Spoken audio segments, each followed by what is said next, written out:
Hey guys.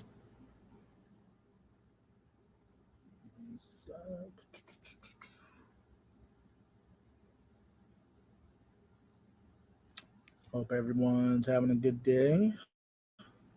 Speaking of which, let me check.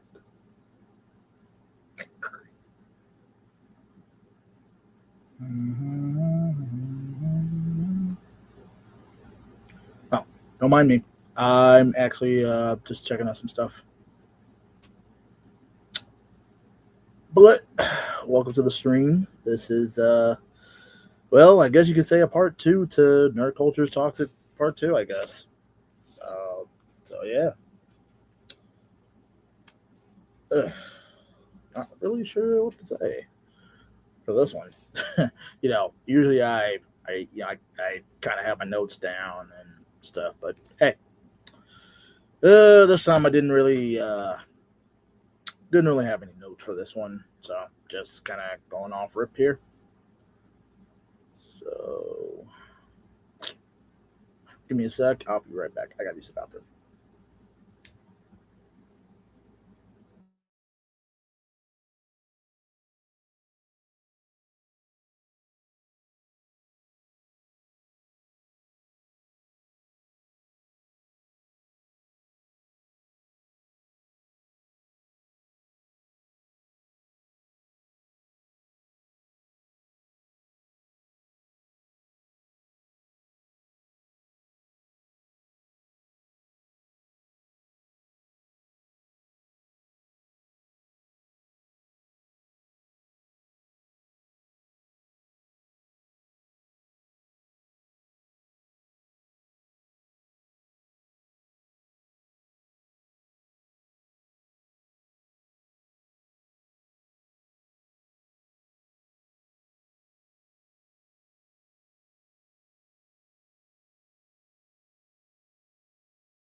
Hey guys, I'm back.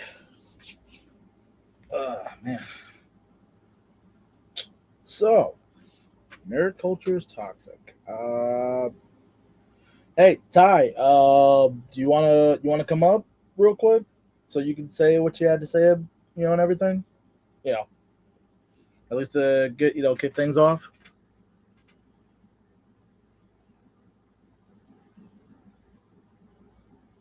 Mm,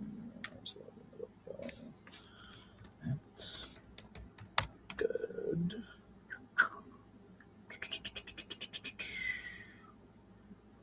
Hope everyone's having a good day. Let's finish this.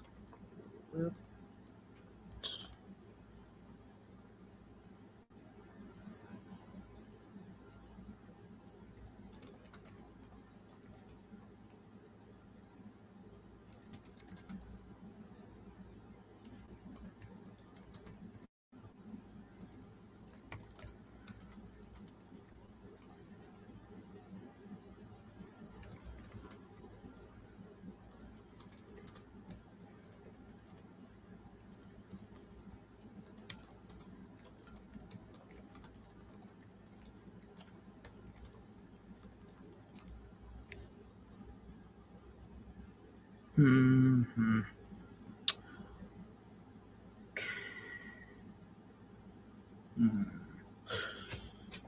Man, this might be a little boring.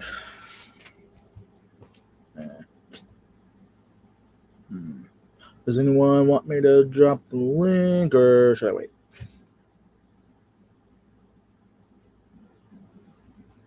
Nah, I think I got it because I'm bored for this one.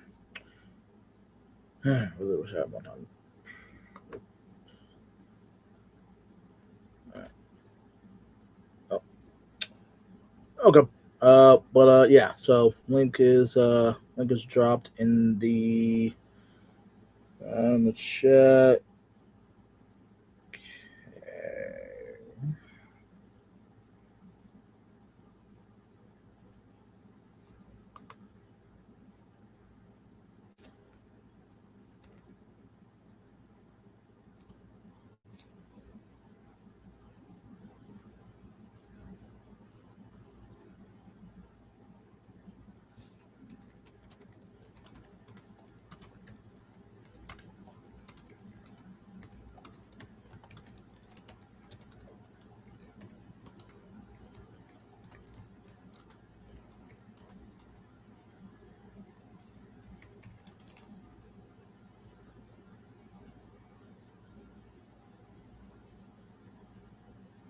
I got you, Mean Green.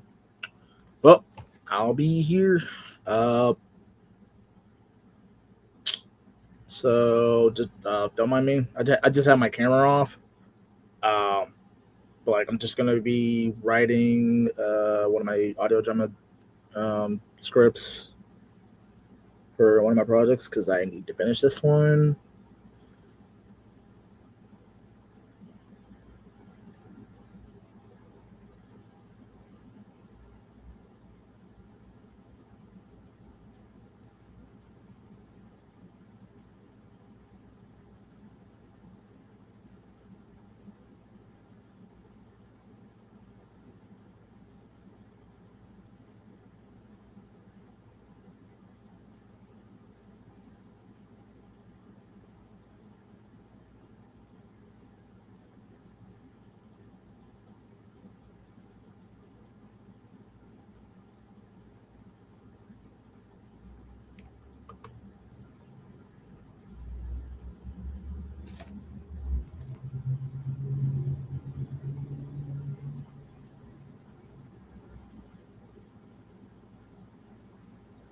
Mm-hmm.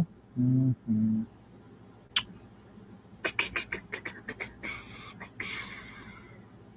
Okay.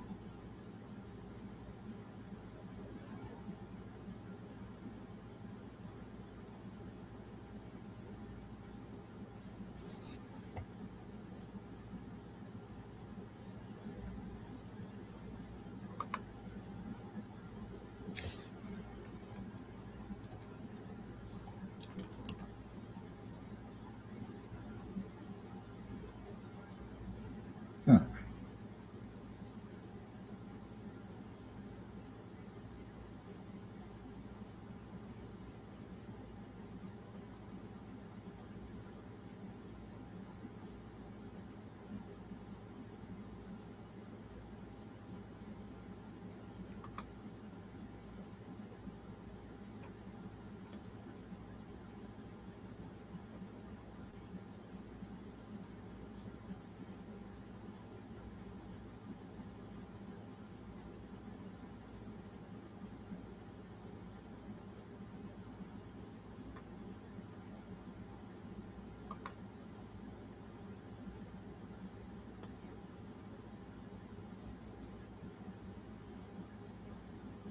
Hope everyone's doing well.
Hey, DD. How's it going? Huh. Chris Lintick. Interesting.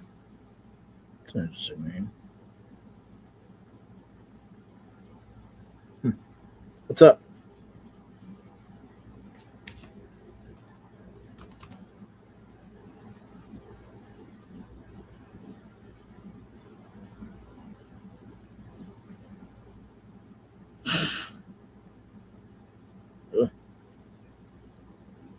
Hey, Ranger Girl. How's it going?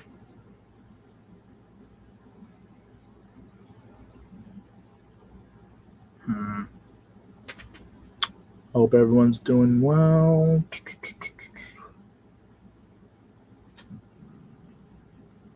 Mhm.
What's going on, DG?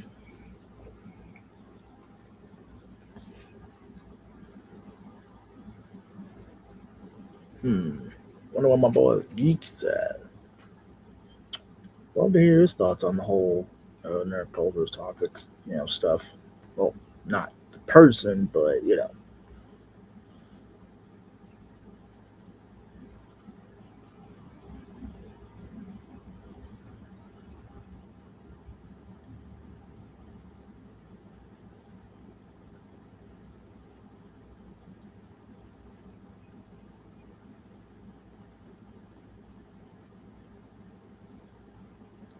what's going on, Geek? Hey, you want to pop up?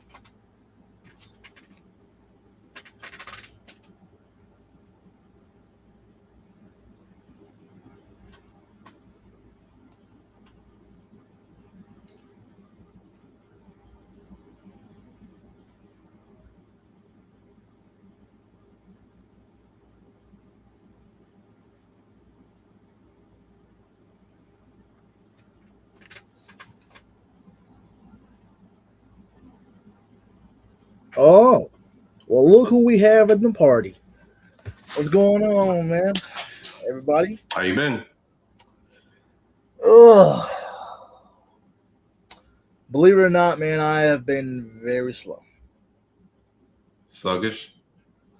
Yes, yes, indeed. Been very sluggish.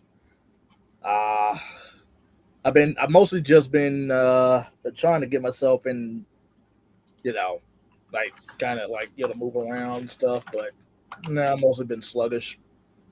Um, of course, writing a lot of the different, well, a lot of my scripts, and plus, I finally finished my original, my superhero novel. I finally finished that, so that's one down. Then, of course, I've got my Shadow Knight series that I'm going to be doing. Um, that's pretty much inspired by Gotham. So we'll see how that goes. Then, of course, there's another series I'm doing for Fantasy Mage. Um, So so there's that. Then of course there's my Masters of the Universe returns.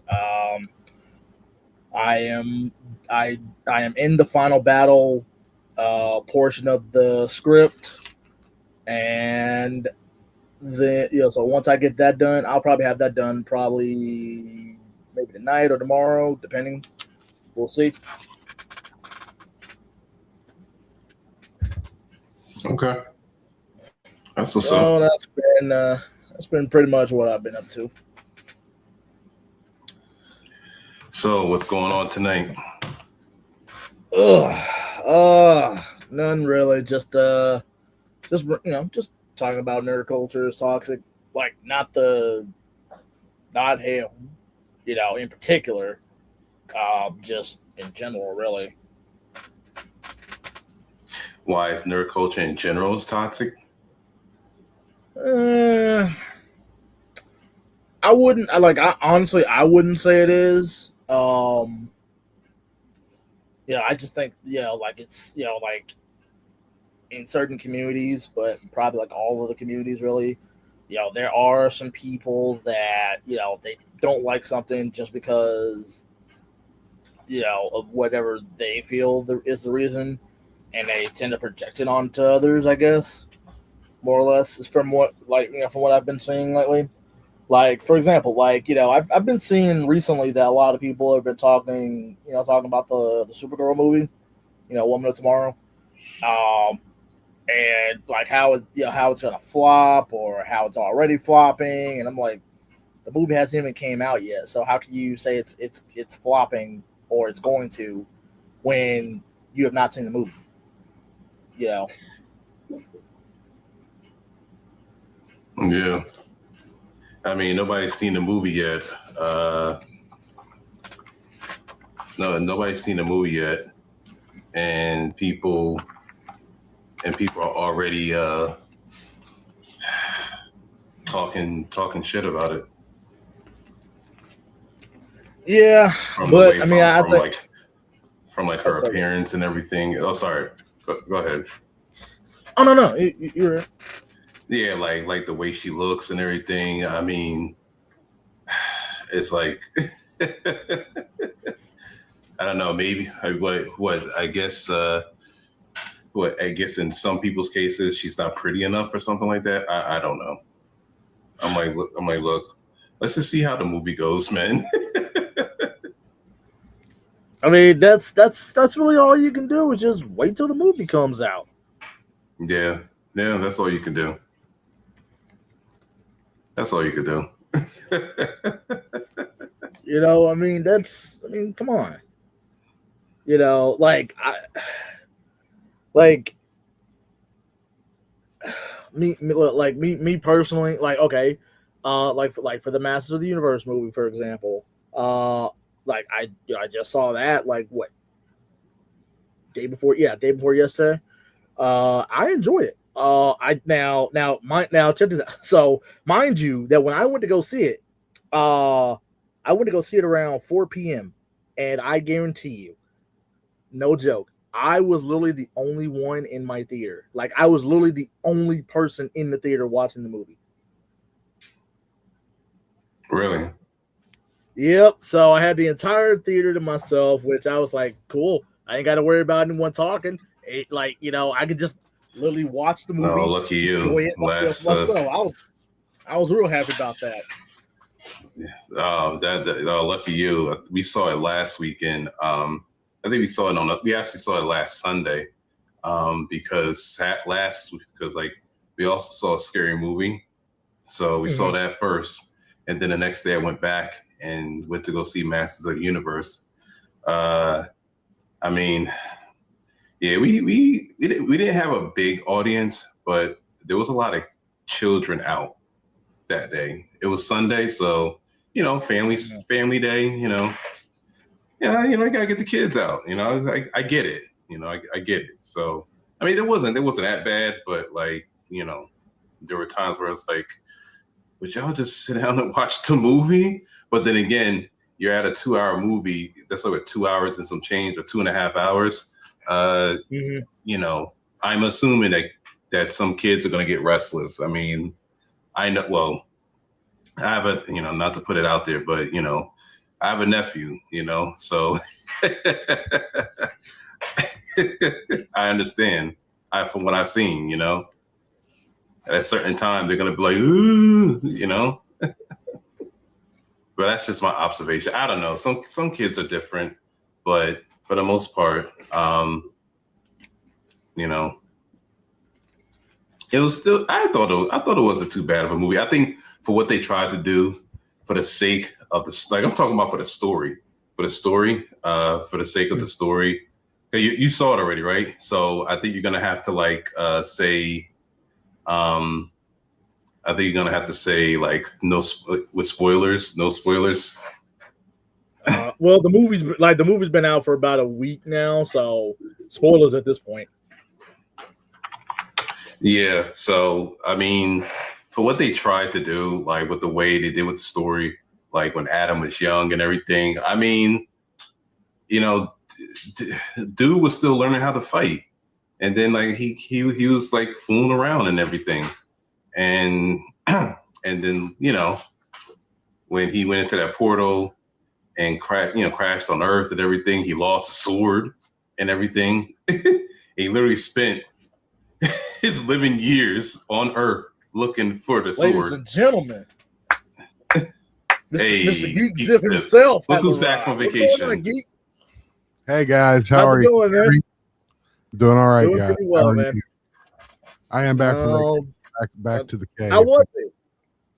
It was great. I had a great time. I've got some cool pictures I'm going to post on my page here. Still kind of recovering. It's not a lot. It's the great part about this is 2 hours from me. Hey, nice. Alex, Miss Green. I'm seeing everybody comment. Hello, everybody. Okay. Yeah, I saw it, and I saw Black Dragon said the female lead was that people's issues in Master Universe, but let me go back to what I was trying to say. For what they try to do, with him, in monetize and everything and whatnot, for the sake of the story, I get where they were coming from. I mean, obviously, I guess, for lack of better words, yeah, Teela looked like she was the stronger fighter because she still stayed in Eternia. She fought, she trained. I mean, she pretty much did everything her father taught her to do and whatnot. Whereas you got Adam, he grew up on Earth, and he was just living. He was sorry, but excuse me. Somebody's dryer's shaver going on, don't it? Somebody's dryer's done. Yeah. That's why I had to mute myself for a second. I love you, DG. Oh Lord. I might have to actually go get that shortly, or I'll just mute myself. Oh man, I'll be quiet. I'm sure life goes on. Life goes on. You guys would be doing the same thing too. Had it been the other way around. So don't even try it. Hey, don't even try it. Look, I did it earlier. Okay, I did it hours ahead of time. Yeah, so I got 3 bags. Okay, well, excuse me. I couldn't do it hours ahead of time. I mean, excuse me. I was cutting grass. I'm still exhausted from being out in freaking 90-degree weather, and I still had the food shop. I had to adult. Adulting. But anyway, for the sake of the movie, though, for the sake of what they try to do, I get it. That's the plot. I get it. Yeah, I get it. I get it, and it did seem like Teela had a lot of screen time and everything. Hence, why some people may be like, "Oh, it's the female agenda." Hold on.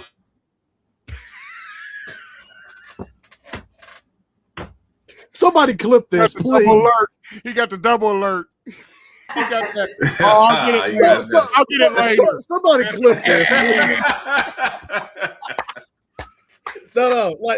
See, we need someone to clip that noise only because, the next time someone streams and someone says something wrong, just play that. Please clip it, please. Yeah, I think. Okay, it's getting taken care of. Oh, now Mr. Green's pissed off. Relax, man. Relax. Hey, look, we just said. I don't want no beef. I don't want no beef. I mean, Hey, who knows, man? He might be trying to work for Skeletor on that one. I don't know. Yeah, that's right. That's right, DDH. but yeah, but nah, but like what they try to do, I mean, I get it, but I know everybody's like, oh, such a female agenda. It's like, are we talking about what they? Yeah. Like for what they try, but for what like story wise, what they try to do, I get it. I mean, Adam was on Earth for like 15 years, just living. You know, right. He didn't really have to learn how to fight, or maybe he did, but on like, you know, like, hey, if somebody messaged you, I'm gonna punch him right back type of thing. You know, he didn't actually learn how to actually fight like he did when he was a kid, and even if he did, you know, a lot of that he's probably forgot. So when Teela came, you know, she was doing most of the fighting, and then they're all hunting around to get this sword back. You know, you know, there is one question that kept bugging me throughout that portion of the movie, and that was, like when Adam was who was Adam texting? Who said, "I found your sword," and then all of a sudden, in the shop. He met up with the fat dude in the shop.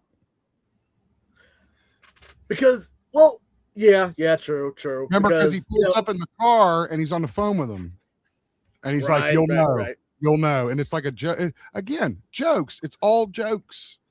It was all a joke, right? Right, and I love that. I love that. You know.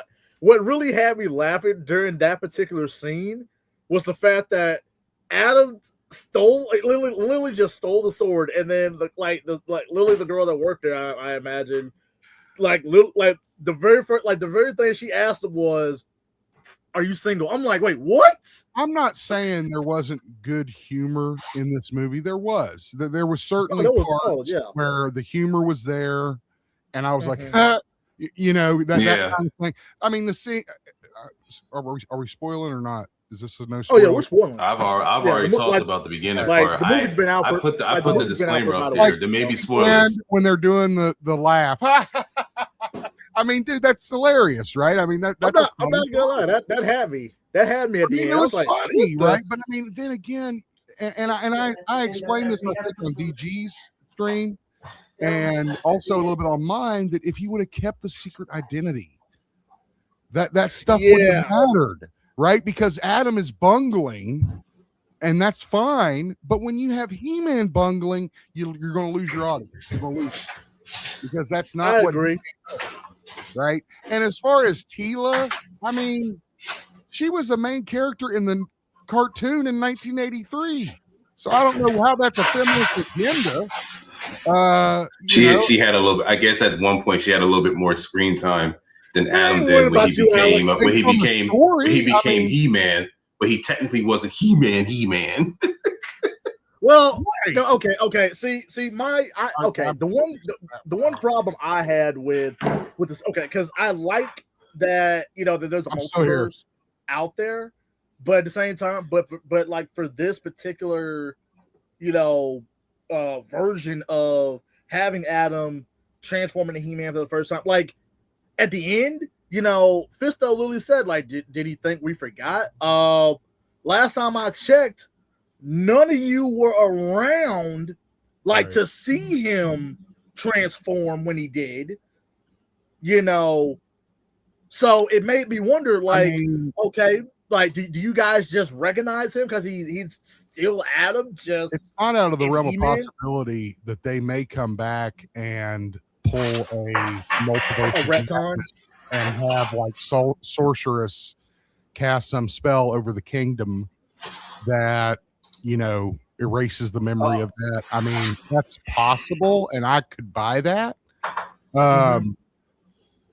Because the only reason I say that is because I think they may have realized their mistake in the middle, and then that's why you got all that stuff at the end of him running off to change.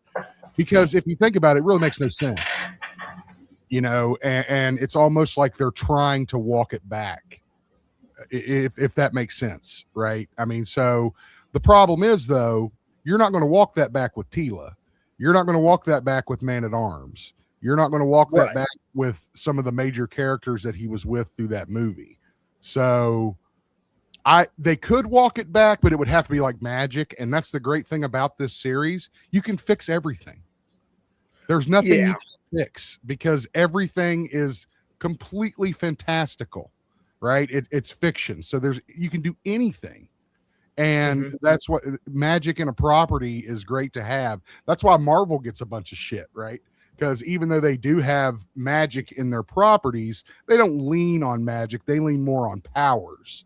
So the idea Right. of retconning or multiversing, if you will, stuff like that, Spider-Verse, whatever you want to call it, people at least used to have a issue with that. But I don't think that's the case anymore. I think they're coming around a little bit more. Like now what I could understand is like, okay, because think about it, like, okay, I will say this, I as much as I like the idea of, like Skeletor like dying, I do feel that they should have waited for that. Like maybe just have him escape, like kind of how he does in the cartoon. Until the end of the credits verse. Yeah, I did. Yeah. Did you Yeah, not I see saw, the end of the credits? I saw Orko. I saw She-Ra, of course. Okay. Did you see the third one? No. Strangely enough, it didn't show a third one. At the very end of the credits, it didn't show anything? No. Which because I heard that it was 3. So I'm like, okay, There was well, 3. here's the, I don't like, know. here's Your Orko, theater here's must the have cut She-Ra. it off. Yeah, you had Orko, She-Ra, and since we're spoiling, Evil Lynn comes in at the end, picks up the skull of Skeletor. I think she cracks a joke and says something like "You've looked better" or something like that, and Yeah. Oh. completely setting it up for him to return. So he's totally coming back. Wait, you didn't watch it all the way to the end Rangerverse? He said No, that like, third Easter egg wasn't on his. Isn't that weird? Yeah, right. That He is said, weird. Third Easter egg. Now, I don't know. It was That is weird. I'm gonna go. I'll probably go back tomorrow, to watch it. And then, like, I'm gonna, nah, you didn't ruin it for me because I'm glad you told me that because I'm like, I mean, I feel like that's a nod. That's a nod to the '87 film because the '87 film was one of the first ones to have an Easter egg on it. Because I mean, you had the moments where you could see elements from the '87 film and the '87. Oh, sure. Like, well, and even the cartoon. Well, in different moments if you know the Card look. was not in the original show. Card came from the '87 show. But yeah, I mean, good. They need to bring Skeletor back. They have to. I mean, killing him off in the first movie, I do think that it was a bit too early to kill him off. Again, you're talking about a land of magic, and anything can happen, though, and that's the no. You're right. You're right. No. You're right. But I'm just saying. I think it'll be Hordak on the next one. I think it's probably going to be the. Please! I would imagine they need to do it. I would imagine they're going to do She-Ra, and then they'll do the crossover, and that'll be the big payoff. Yeah, I think so. That She-Ra clip is blowing up. I mean, everybody's freaking out about it. Really that is. Clip. They're already talking casting. They're already talking about, well, it's already cast. No, we saw her back. That was probably an extra. So my guess is now the She-Ra film will start picking up steam. I don't know if Travis Knight would direct it. I don't think he would be a good fit. He does get the world, but he's a little bit too into the He-Man stuff, and She-Ra has her own complete separate lore, especially when it comes to I'm not too and Hordak and all that stuff. I mean, the villainy goes way deeper in the She-Ra series. I'm not too familiar with She-Ra. So She-Ra's more like their rebellion. She's fighting for a rebellion is more like what She-Ra is, where He-Man is just kind of like, fighting good versus evil whenever necessary. The She-Ra series is kind of like an ongoing thing in which she is joined by the rebellion, who is made up of other characters. and she kind of fights for them. But the interesting lore, if you've never seen the film Secret of the Sword, which was the animated crossover they did, he basically takes the sword to She-Ra, and she has been brainwashed by Shadow Weaver and Hordak into believing that she's actually fighting for good while being captain of Hordak's guard. And, you know, long story short, He-Man is able to use her sword, and the sorceress calls to her through the sword and breaks the spell, and she sees how badly Hordak treats people, and she becomes She-Ra, which is still a secret identity, and she kind of assumes that role with the rebellion. So what is her, I can't remember her name when she's not She-Ra. Adora. So Adora joins the rebellion, and then when they're in over their heads, she does her She-Ra thing. Oh, okay. Swiftwind was her steed. It was a unicorn that could fly, that always had wings that looked like the sorceress. I always found that very interesting.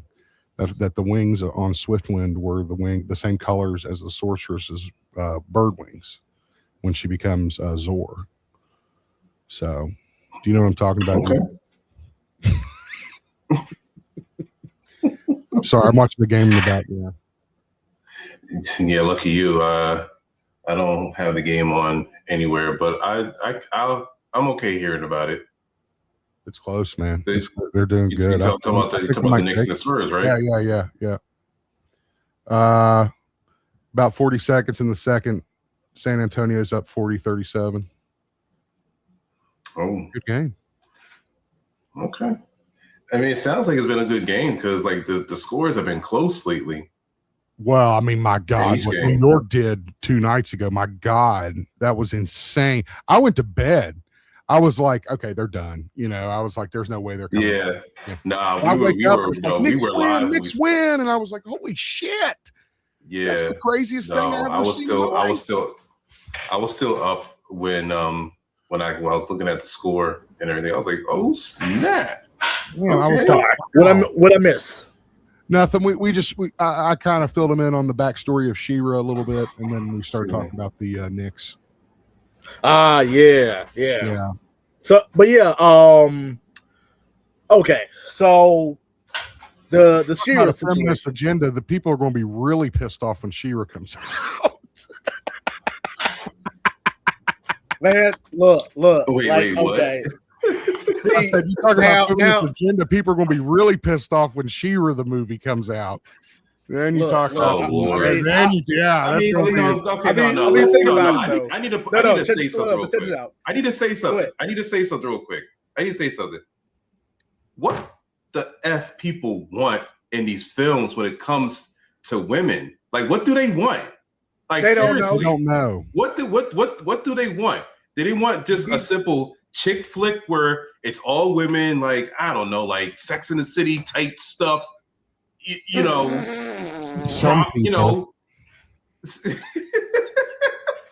I mean, just stay out of action. Here we go. No sword fighting, nothing. No superheroes. There you go. Say what you say. It's like what do these people want? What do they want? I am, you know, considered in the communities that I support, and I like to think I support everyone, regardless of situation or whatever.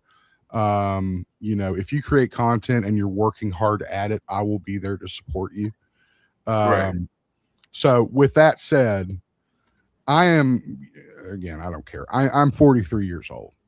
I grew up in a time when the hottest thing on television was a program called Movies for Guys Who Like Movies. Okay. that was the name of the thing. Right. And for the record, Geek Zip, we're close to age. You just got me by like 2 years. That's fine. Again, I know that we're all around, but I don't like to, you know, assume anything. Yeah. One with their age. Yeah, we'll keep it at that. You know, whatever. I mean, you never want to just assume anything. Exactly. I get where you're coming from, though. So, I get what you're coming out of the 80s, if you were a child and, you know, I happen to have a very strong motherly figure in my life, my mother, who was like a bar manager and worked her ass off. And, you know, I get my kind of edge from her, if you will. You know, so I really have heard, and of course I'd be there at the bar, sitting on the edge of the bar, you know, as a child, listening to these guys talk about life, about shit. I'm like, I can only imagine, man. oh man, yeah, I was all over the place. It was crazy. Nah, but it's the 80s. I get it. Like, Yeah. I was born in the 80s as well, but my era is more so. It's the 90s for me. So I was going to say, so as the shift of the 80s came out into the 90s, and I think there were female icons of the 80s that don't get enough recognition. Cynthia Rothrock was an incredible action actress and an incredible martial artist. You know, Sigourney Weaver is an incredible action star from the 80s. She was in, not just, everybody always says Aliens, but she was in a number of films. They just weren't all action films. So females would dip their toes in the water, but never really fully commit. I don't think until Angelina came along, with the Tomb Raider series, did we really see people like actually get behind it. I know some will say that that's a failed series or whatever. I checked, it's not. It made billions of dollars, both films. Like I wasn't fully a Tomb Raider fan growing up, but I watched it and I was like, you know, it's not bad. You know, everybody knew who Lara Croft was the point. Yeah, and that's what they cashed in on. I know that the new films, and I think, is there a new one coming out? They rebooted it. I heard that there was a reboot. I'm not too sure. Coming. But honestly, when I saw Angelina Jolie in Tomb Raider, I was like, "Yo, that's yeah." And then and then you move forward a little bit, or just a little bit, and then you have Carrie-Anne Moss in The Matrix as Trinity. Change the game. I mean, that to me, that is the flashpoint in my life when I saw the shift. That it was like, you know, these females were always, you know, the chick you're dragging with you to get away from the killer. You know, I mean, that was always kind of the role, and that changed. And some people accepted that change and moved with it and enjoyed these films and enjoyed these journeys, these interpretations. They weren't all good. Okay. Nope. They weren't all great. Some of them were bad. You know, some of them were underrated in my opinion. I thought My Superhero Ex-Girlfriend was actually a really fun kind of goofy comedy with Uma Thurman and I love that. If you've never seen that, it didn't do well. It's not rated well on Rotten Tomatoes. So there's been hit and misses, but I feel like that's a natural progression of change. And that is that you're going to see things you didn't always see when you were younger, and that may make you feel a certain way, and that's okay. You know, you should. Godfather comment. This is the business we've chosen.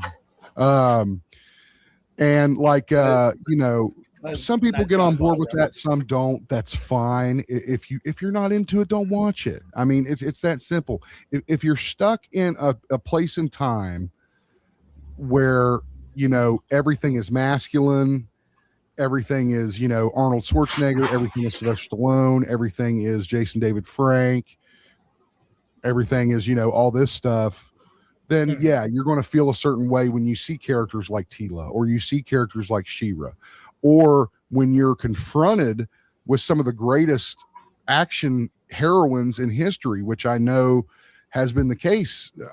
People have brought up, again, Sigourney Weaver. They brought up Carrie-Anne Moss. They brought up a lot of the final girls from the horror film of the 80s. Heather Langenkamp, Nightmare on Elm Street. Got Michelle Yeoh. Michelle Yeoh. Yeah, Michelle Yeoh is. Oh is yeah, obviously- yeah. Can't forget about Michelle her. Yeoh was kicking people's ass back in like '85. She just became famous, right? Yeah. She was in a Jackie Chan movie Mhm. that became Americanized, which was terrible. But the Chinese version is incredible, called Police Story, and they made like 8 of them, and they're incredible films. Every one of them are good. I've never seen a bad police story, but that's what they did in the '90s. They would take Jackie Chan's police story films, rename them, shoot a couple of new scenes, and then they'd release it in America. I can't remember. I think it was called Super Cop in America, maybe. I can't remember what it was called in America.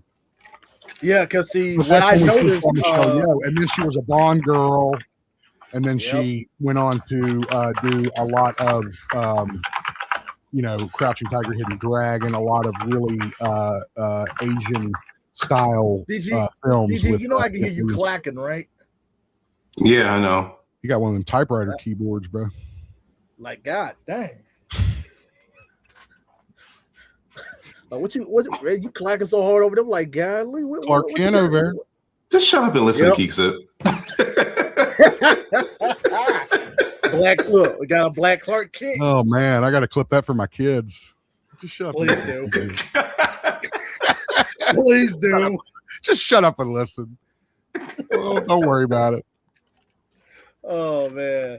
But yeah, anyway, like the overall point is continue. that we are becoming a much more equalized society. I don't think that's a bad thing. Some people may think that's a bad thing. I do not. I think that if you have a good story, you have good character development. Hey Daniel, you have a really good chance of making a great classic film. I don't think it matters whether the hero has a dick or not. It does not as long as they can get the job done, and they're believable. If you've seen that new film that Charlize Theron did for Netflix, Apex I think is the name of it. Insane movie, by the way. If you haven't seen it, I'd check it out. It's really crazy, and there's a crazy twist too. But she kicks ass in that movie, and that reminds me of Meryl Streep, the River Wild. She was like 60 that was a good movie. Some years old and did that movie and kicked Kevin Bacon's ass. So again, it's been coming, it's been evolving, it's been happening, and it's happened, and some people can't take it. I think that's just what it is. I mean, it really doesn't matter for me. I mean, look, I'm still for strong male roles too. I mean, as far as female roles, look, as long as they write it well and it's fair, for them and everyone else.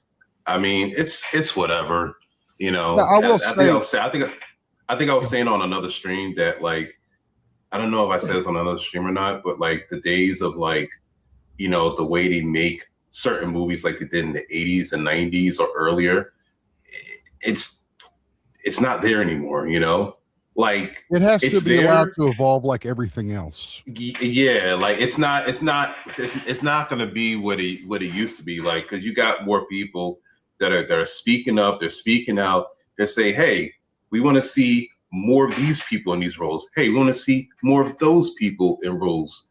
It's just how you just got to kind of get with the times and everything. I mean, and some people are just they're not gonna like it.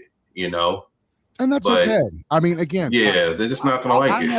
I have a big poster in my room of Arnold Schwarzenegger in full commando gear. Okay, he's painted and he's got the vest on and he's smoking a cigar, smiling at the camera, doing this. Hello. Okay? I'm not trying to say, hey man, what's up? Do I know this person? I probably don't. Hello, how are you? You're doing good. Where you cam at, Ty? I don't know what's going on with it. The laptop does not like attaching itself to anything. Well, StreamYard is a wonderful software. So anyway, I'm still listening. I don't even know what I was saying. What was I saying, verse? Discussing strong female leads. Discussing that. Yeah. I got a great Yo, comparison. Okay. I know what I was saying. So I'm not saying I'm not, as DG said, I'm not for those traditional action films with that male lead. I do think you have to have those. I think those are entertaining. I like those. Jason Statham is an amazing actor.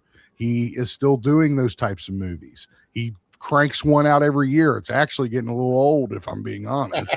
But Yeah. It is. Yeah. you know, and before him, Liam Neeson was cranking one out every year, and before him, and before him, and before him, and that those films have their audiences. It's just They do. you're not going to appeal to the masses anymore with that kind of shit, unless you have something like really unique, like that Nobody movie, or Right. what's the one where he can't feel pain, Novocaine or something. Frank.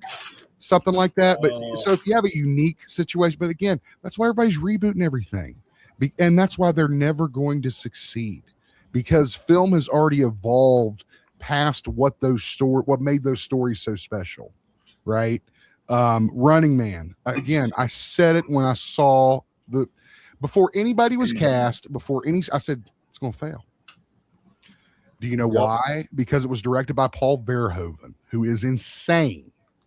He is certifiably insane. He made RoboCop. He made Total Recall. He made that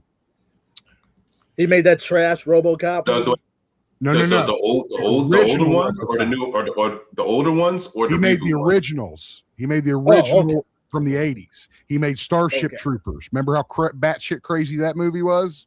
Okay, so he's I nuts. remember that movie. He's out of his mind. I mean, go watch a documentary. This is well known, right? He would always put a political spin based on the current times in his films. He did it in the 90s. Like, remember before Michael Bay got his little SWAT team fetish, where he's got to have a SWAT team and army in every movie that he directs, right? I just don't realize. The joke. This was the joke. Wait. He said, Bro, wait. I was didn't born, notice that. look, I mean, I was born in shut up, 93, and I shut up, still Romano. remember those. Show girls. I think he did Basic Instinct too. So again, this guy's crazy. I mean, he's batshit nuts. Okay. And yeah, so it's like you're not going to be able to remake that. And so yeah, in the 90s, Starship Troopers was his commentary against the popularization of the military at the time. And this, again, if you think about it, right before Transformers, right before, you know, all the movies about killing bin Laden. I think there was like 5 of them. You know, before all that stuff came along. We got to address the whole Michael Bay directed Bad Boys of all things. Yeah. I watched that Which, like 25 random facts, and I saw that. I'm like, there's no freaking way. There's not enough. Oh wait, I forgot about the ending. yeah. I was You going to gotta say, remember the Speaking of endings, man. explosions, just right up until about 20 minutes. And then you're like, okay, now it's Michael Bay. Okay, gotcha. Perfect. But I mean, again, I feel like the writing for Bad Boys was what really made it a great movie. Obviously Will Smith and Martin Lawrence, the chemistry they had. I mean, that's the success of that movie. That Well, could have been that could have been directed by me. Okay, and that would have been a success in my opinion, because of the writing. the fact that Martin Lawrence would not do Bad Boys without Will Smith. I've heard this. And- Yes. Yep, and the fact they were supposed to be on Disney Channel of all things. That just another one of those weird facts you would never Disney know. Channel? Yeah. Did you say Disney Channel? Bad Boys on Disney Channel. No, what we got out of it, that Yep. Well, that Mm-mm. to be fair, that was the very, very, very original base concept. Was that's a good- that it would go be back like on almost like a Fresh Prince of Bel-Air, tongue-in-cheek kind of, you know, parody kind of film almost. And then they were like, I okay, couldn't see maybe- that on Disney. I mean, I've seen crazier shit on Disney. My kids were watching something the other day. I swear to God, I've never seen it before. They said it came out when I was a kid. This kid rollerblading around King Arthur's kingdom. And Okay. rollerblades. The kid in Yep, King I remember Arthur's that. court? Yeah, that's it. Yeah. I'd never seen or Bro. heard of that shit in my life, and I'm going the dumbest shit I've ever seen in my life. And it had the kid. It had the baseball kid, the kid that could throw the baseball. What was that baseball movie he was in? Oh shit! Don't tell me. Don't tell me it was He Angels hurts in his the arm. outfield. He hurts his arm, and he can like pitch. What? God, I can't Gary think of it. Busey's in it. Nope. I don't know. No. Damn it! Someone in the chat help me. Please help this man. He Somebody help me. plays little league. He hurts his arm. There's some kind of weird surgery, and then he's suddenly able to pitch in the major leagues. And what movie is this? Rookie of the year. Rookie, Miss Green. Thank you. Oh, You got it. Yeah. Okay, she's I'll in the wait. chat. I'll wave the white flag on that one. I have never seen that movie.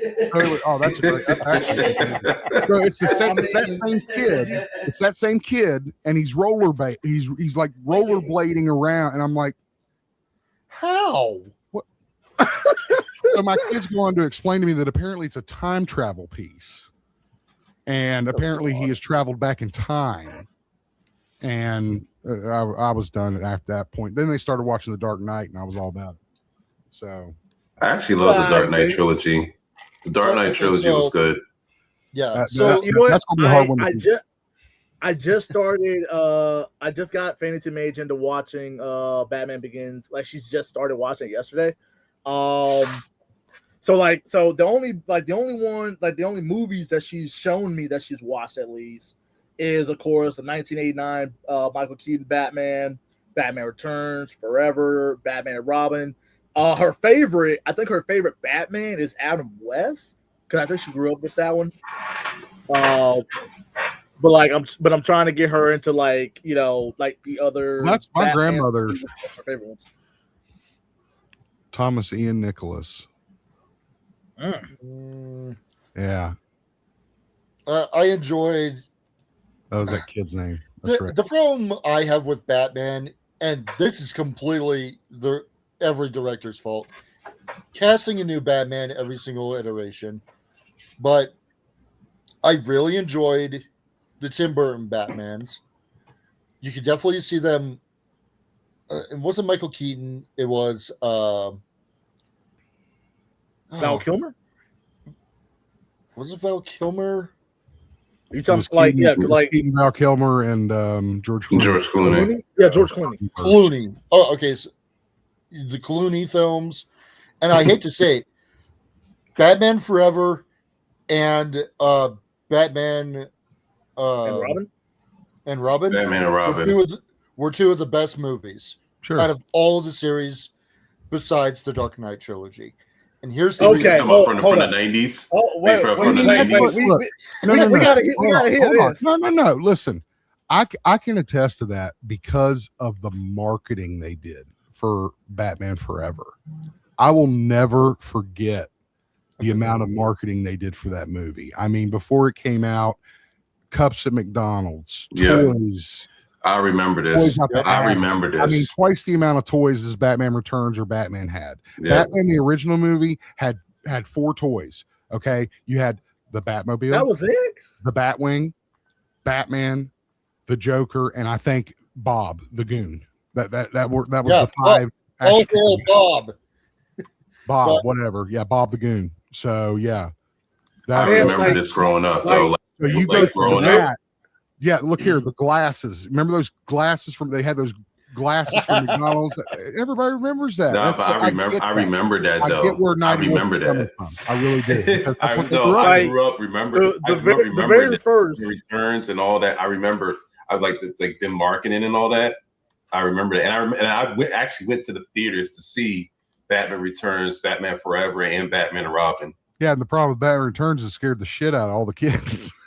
Oh yeah. No, wait a minute. Hold on. I'm one of Wait. them. Hold on. Time out. Just so I can say this. Okay, so this this is how I got into Batman, because before that I was always a Marvel kind of guy. So I already knew about Spider-Man and stuff. But trying to get into the DC at the time, my very first Batman was literally Batman and Robin. That was my very first live action it's what you grew up introduction to with. Batman at Right. all. Right. And then I kind of went like mixed match with it. I ended up doing Batman and Robin Forever, Batman 1989, As most then people Return. Most people did that. They watched the Schumacher films and then they would go back and watch the Yeah. Burton films. Yep. And I my know whole I thing did. was is my thing really happened in a linear fashion. So I'd only known the Adam West show, which was haha funny, good, that's okay. But I was really into like Thundercats, man. You know, I was more into the cartoon series of the 80s than I was in the comics, right? It wasn't until a friend of mine came running up to me in middle school and they were like, dude, have you seen this new comic book that's out that this guy named Frank Miller wrote? It's like the craziest shit I've ever seen. And I was like, well, who's the hero in it? He's like, it's a Batman story. And I was like, you know, I don't like reading, but it's always so goofy and shit. And, you know, it's so, he's like, no, it's totally different. And he told me the story of, you know, this older Batman. I know who Alex's favorite Batman is. Who's his, wait, who's his favorite Batman? I need to Alex's favorite Batman is Thomas Wayne.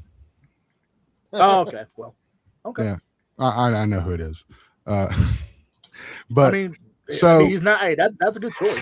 I read this book, and now I am looking at Frank Miller's work, and I stumble upon Year One, which is what Batman '89 is based on. Is based on Year Is One. it? Bro, I still never Loosely. realized that. Loosely, it's based on it. Yes, I mean, again, you don't because you don't. That's actually really close to the series on comics. Not all the way, but really close. Yeah. It's I need to find the comic. I need to find the comic so I can read it. Get the graphic novel. Save yourself some money. But anyway, Hey, my buddy let me borrow it, so. yeah, exactly. So I read this book, and then I read Year One, and so now Batman has a totally different look to me. But my parents didn't know anything about this, right? So then the Batman movie's announced, and they take me to see it. I'm very young, I don't remember seeing them. I remember certain things, glimpses, flashes. I remember the marquee. I remember the poster of Jack Nicholson as the Joker. So I remember all that stuff. So that became my Batman, right? And I love Returns. I love Forever, and I liked Batman and Robin. Again, it did destroy the momentum of the franchise, and I don't blame any one person. If you look at any of the behind the scenes stuff, you know what was going on with that movie. Right. They were pushing him to constantly add more vehicles, add more characters. We need more toys. We need more coloring books. We need more lunch boxes. You got to put the ice Batmobile on there somewhere. You got to change bat suits 3 times.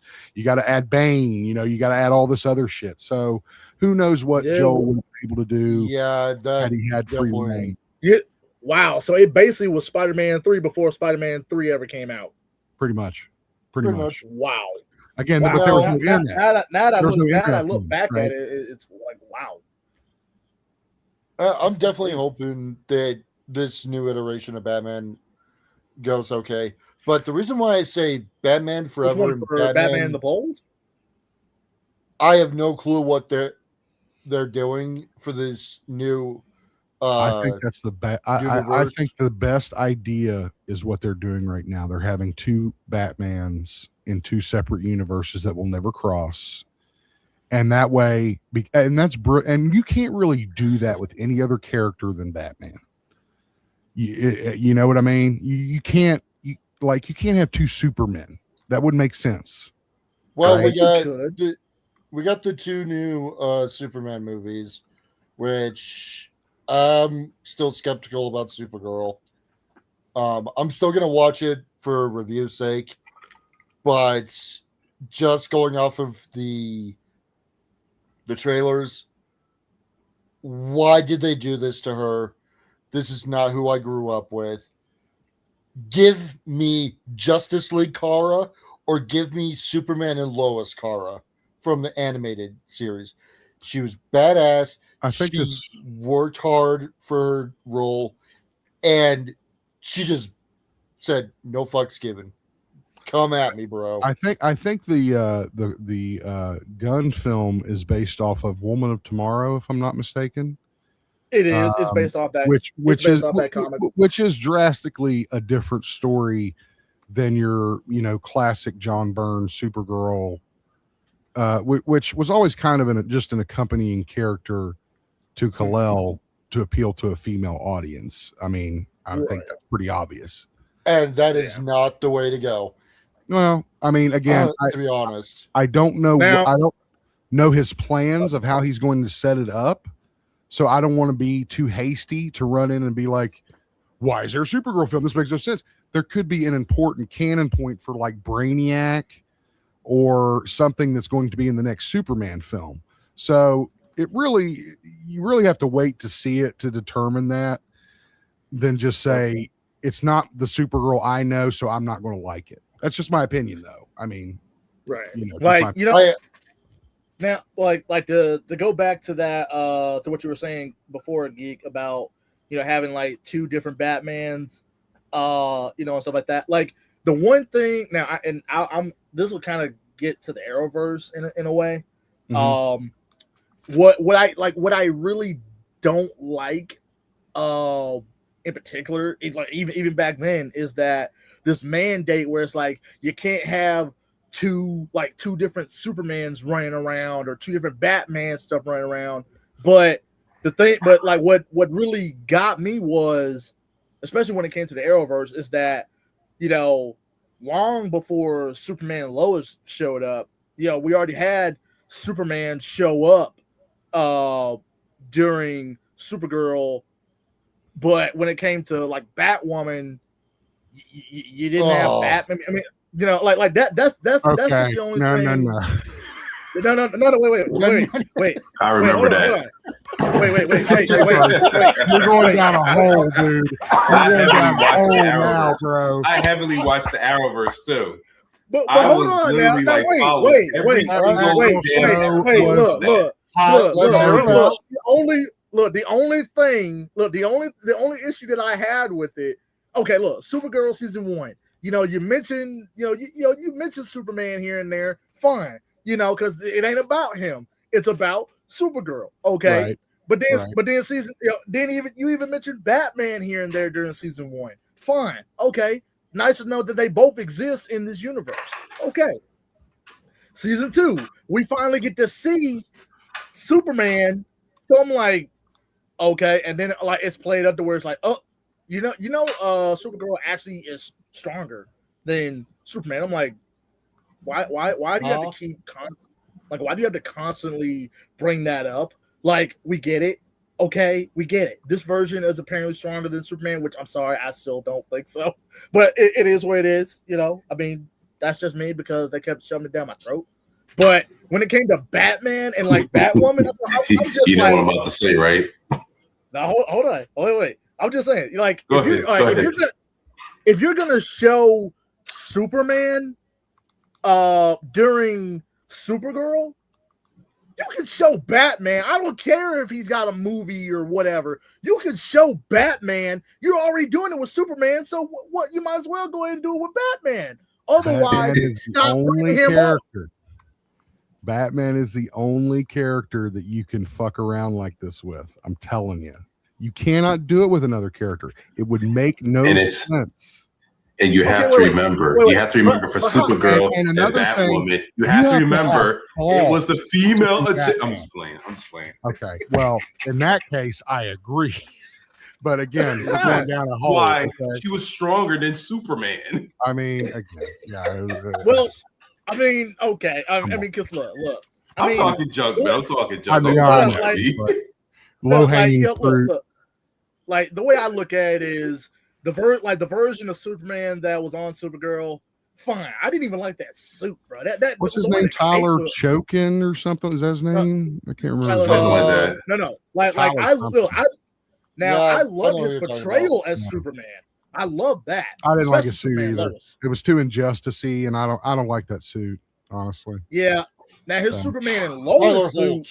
That's where he got me, because I was like, man, I already liked him I didn't see. I didn't watch. I didn't watch that But one. the Superman, I didn't watch that Superman one. Lois It was suit okay. is what helped me. I was like, oh yeah, love that. And They I brought love Yeah. the that. kids into it, which just It's again, streaming. I It's knew it streaming would. It somewhere. I gotta complicated watch it. things immensely, and I was just like, I wish it would have, because you got to realize all of Superman's children have their own comic books, right? Yeah. So Yeah, you're they do. stuffing 4 comic books into one show, and it just became too much at one point for me. I anyway.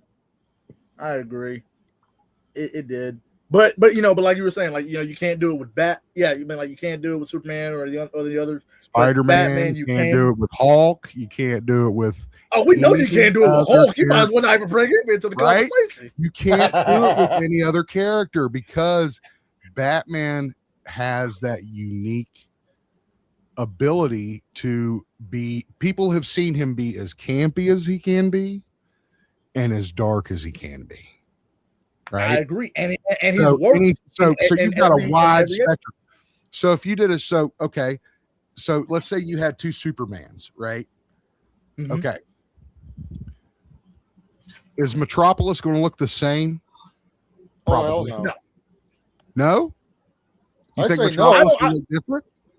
I think I mean, will look depending like a on what battle version of zone. Superman we're looking at here. Okay, let me rephrase. Do you think it would look as different as 2 Gotham cities? Mm. Ooh. Okay. Probably You more got me cleaned there. up.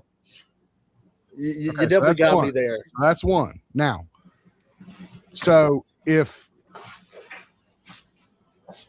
other than Lex Luthor, name me 5 other Superman villains. 5 other Superman villains. Mm-hmm. Okay. Pretty sure Brainiac was one of the main ones. Brainiac, Brainiac, Brainiac. Livewire, Toyman. Livewire. Okay, modern, but okay. Livewire, Toyman. Okay, Parasite, good one. and Volcana. Volcano. Okay, and you were having trouble on that 5th one, right? I was having Now- trouble in general. All I could do Now- was okay. Brainiac. Again, so again, because Batman has the perfect villains, the perfect city, the perfect backstory, the perfect setup, the perfect, lore. Okay. You can have different iterations of Batman and get away with it, right? Because again, Right. if, Okay. if you take yeah. what, and my overall point is, and then I got to bounce first, but my overall point is that if you took and everybody's screaming and bitching and moaning about Pattinson being in the Corn Sweat films, that will not work. I don't think that it will. I mean, will- I would that will like it, destroy but I both would say I don't think it franchises. will work. No, it Yeah. won't. They need their own version of Batman to coincide with that universe. Now, does that mean he has to be Adam West? No. Does that mean No. he has to be Ben Affleck? Hell no. I think you can find a happy medium. And You have it, can. because remember, he's going to have Robin with him. So now you're treading carefully because you now are in an action film, superhero film with a child. Okay. Now you have to be very careful. Probably not going to be no machine gun toting Ben Affleck's scenes in this next Batman film. Did we ever find out which version of Robin it's going to be? I was told it was Damien. Bring it. Yes. Please. For what? For the new Please. Batman movie? That's what I've been hearing is Damien. Wait. Let it When be he made Damien. Batman 2, are they still going with Robert Pattinson? Yes. But then, Why? but then Different quite universe. separately, they're going to cast another Batman in the Brave and the Bold film. The Brave and the Bold being Batman and Robin, which was a run they did, a comic run, similar to All Star Superman. It was called Brave and the Now- Bold. Now, what I'm thinking that what I think that they're doing as far as like the Batman, having Robin in there and that like that by that point, I feel like if David Corenswet is still Superman by that point, like I think they're trying to wait until he ages up to by that point, so that Right. he'll be like a more adult. I mean, Superman, where he's more. here's the thing: if you're established going to there. have him with Damian Wayne, then that means that you've skipped over all the Dick Grayson lore. You've skipped over all the Tim Drake lore. You've skipped over all the Barbara Gordon, yeah, Batgirl. what's the other Jason one? Todd. Jason Todd. Jason Todd, yeah. That story by itself is 3 movies right there. Yeah. So especially the I'm Killing Joke. curious as to why you skip that, unless they plan to go back and cover it like as some kind of prequel deal. I don't know. Yeah. Because you're going to have to explain where Damian Wayne comes from, right? You're going to have to explain how does Batman have a son, and for those The that League of know, Assassins and all that. yeah, right. That- You have to they're know all that. very right? underrated. So again, Yeah, you're talking well, like 6 movies right there. So I don't know why they're jumping to Damian Yeah, because Wayne. of I it. guess because they want that father-son kind of dynamic that's great in the comics. I don't know how well it's going to transcribe over to film. Dang. No. Wait. You know, now as you say it like that made me think, because if they're bringing Damian in, then they're gonna have to explain the League of Assassins, Exactly. because they're gonna have to explain Jason, because Right. Under the Red Hood Lazarus Pit. is part of the the League of Assassins, and with that, then you also have to explain that there was a Robin before that, which was Dick Grayson. Who So, assumed Batman at one point before when Batman was missing, Right. which is actually the Brave and the Bold series. So I don't know, like they could end up coming in and being like, this isn't Bruce Wayne, this is Dick Grayson as Batman, Bruce Wayne is missing. And we Unless have they're his son. doing Okay. I'll unless buy they're that doing story. the I mean, I don't know, but that's how I would do it. Yeah, go ahead, Bruce. you remember what they did with the DC animated movie universe, where like Son of Batman, where they introduced Damian? Like now, if they're doing it like that, then okay, I can see how they can, at Get away least, with it. introduce Damian proper in that way. Because I feel Do like multiple that's films. You'd have to do multiple. it had Because you had Dick Grayson as couldn't do it Batman for like 6 months, and I mean he broke up major crimes during that time. So right. I feel like and Damian is with him at that point while Bruce is brainwashed and being held by the League. So yeah, it's just it's going to be interesting. I'm very excited to see how everything shakes out. Again, when it comes to the whole Snyderverse versus Gunverse, I think that's pretty stupid. I love the Snyderverse stuff. I have it wasn't anyone's fault. That I think a lot of people want to point the blame at someone for why, because that's the question I always get asked. Why did Henry Cavill fail? Why did Batman fail? Why did all these fail? It wasn't any one person. It was bad timing, was what it was. Henry Cavill contracted himself out way too thin to be able to be attached to a franchise like that. That's why we talking had about Snyder? CGI mouth from Justice League. Remember that? That's because the guy wouldn't shave his mustache for Mission Impossible. Wow. So again, That I did don't look blame weird. any one person. Everybody had a little bit of blame in the game. Everybody had a little skin in the game. But the fact of the matter is they're now talking about possibly bringing back Snyder to do Elseworld films like Matt Reeves is doing, which I don't think is a good idea, because I think people will begin to become a little convoluted with the idea of him returning and doing his own thing, that it may overshadow what James is doing. And whether you like what he's doing or not, James Gunn is the boss. And he's the one that it's all on him. It's all, he is the guy everyone's going to look at for every film that's made for Warner Brothers, whether he directs it or not.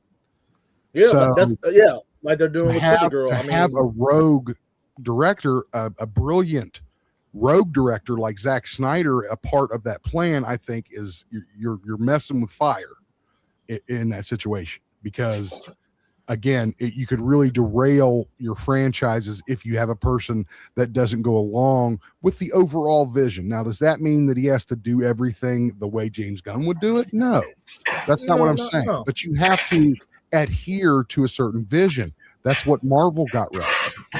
Okay, the directors of each Marvel movie in their contracts, it said they had to set up certain things, right? And in Iron Man, Favreau had one. That was the first one. The most famous one was when Favreau had to come back, bring William Hurt, bring back Robert Downey, and do that bar scene. Because that was not. I'm sorry, my fault. Sam Jackson brought back Sam Jackson to be Nick Fury to set up that scene at the end of Iron Man when he talks about the Avengers. That was contractually obligated. Favreau forgot about it, and they had to go back and shoot it. That's why it's shot at night. If you ever notice, it's shot in pitch black. Oh, Which is a cool story Sam Jackson talked about on one of those podcasts. So yeah, and so directors were like, I'm going to make a great film. I understand that I'm helping to build something bigger, but that's okay because I'm still going to tell this great film, right? right. And Fair. you have to start with Superman. You have to. He's the first Absolutely. one, right?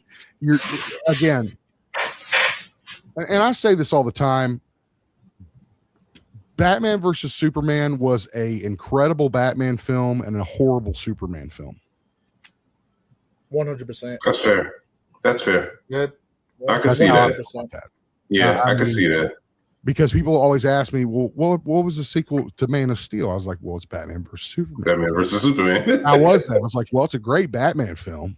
I mean, if you watch it as a Batman film, it's amazing. It's like perfect. It's exactly what I imagined Batman to be like. I was so excited when I learned about Ben Affleck. When I saw the suit for the first time, I was like, oh my God, they've nailed it. This is exactly, I don't want young, soft boy Bruce Wayne, no offense to Pattinson. I don't want that. I want grizzled, been on the job, 30 years Batman, tired of this shit, like Murtaugh from Lethal Weapon. I'm too old for this shit. Oh. I want that. I want him, and I got him. But the problem was they tried to bring Superman down to his level. Right? Mhm. Yep. And you can't do that. You can't do that, or you're going to get what you got. Yep. That's exactly what happened. Which is a shame because I for feel me, bad for people like Gal Gadot. I thought she was a great now- Wonder Woman. I That's love also her. true. I love her Wonder Woman. I didn't like the second Wonder Woman film. Well, that was Patty Jenkins' fault. That wasn't but Gal's fault. right. But as far as her being Wonder Woman and and what she was given on that, most definitely that's my live action Wonder Woman right there. Until Yeah. I mean, again, I go back and forth with Momoa as Aquaman. I go back and forth with him, just because he's such a perfect Lobo now. I mean, and so after seeing him as Lobo, it's almost impossible to see him as anything else, right? And I mean, yes, build for Aquaman, but I think the way, if you can picture, this is the only way I was able to really kind of see Jason Momoa as Aquaman because I'm so used to seeing, not the long hair, not the beard version of Aquaman, and to be fair, my all-time favorite version of Aquaman, as far as live action goes, is literally the Smallville version, bro. Right, which is traditional, right? He had that attitude, this is Aquaman right here. He just ain't matured to that point where he's about about to be about business. But Aquaman to me was always DC's answer to Thor. That's always how Aquaman seemed to me. It was he was this like goofy god that didn't understand the surface. Yes, he was brought up on the surface, but then he spent many years in Atlantis before he ever joined the Justice League.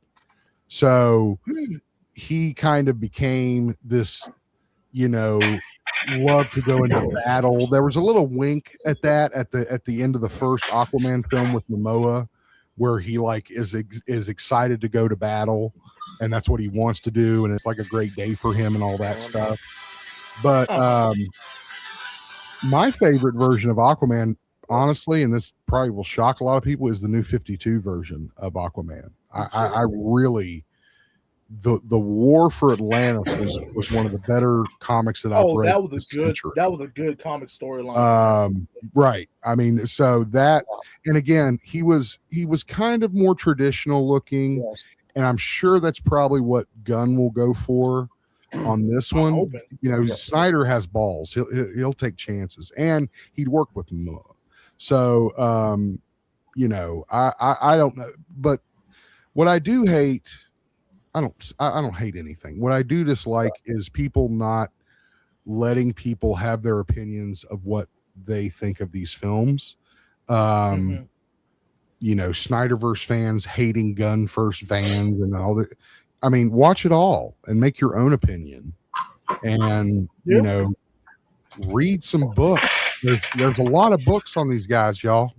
There's a whole lot of books on these guys. Well, like I've told the Global Nerds, and I've told Odysseus, and I'll say here, Snyderverse, I can't stand it. I went 5 minutes in, turned it off. Again, it was a lot to swallow. It was hard to swallow. I didn't say it wasn't a bitter pill to swallow. I didn't say that. But again, the times we were in, that had a lot to do with it. It was a crazy ass time.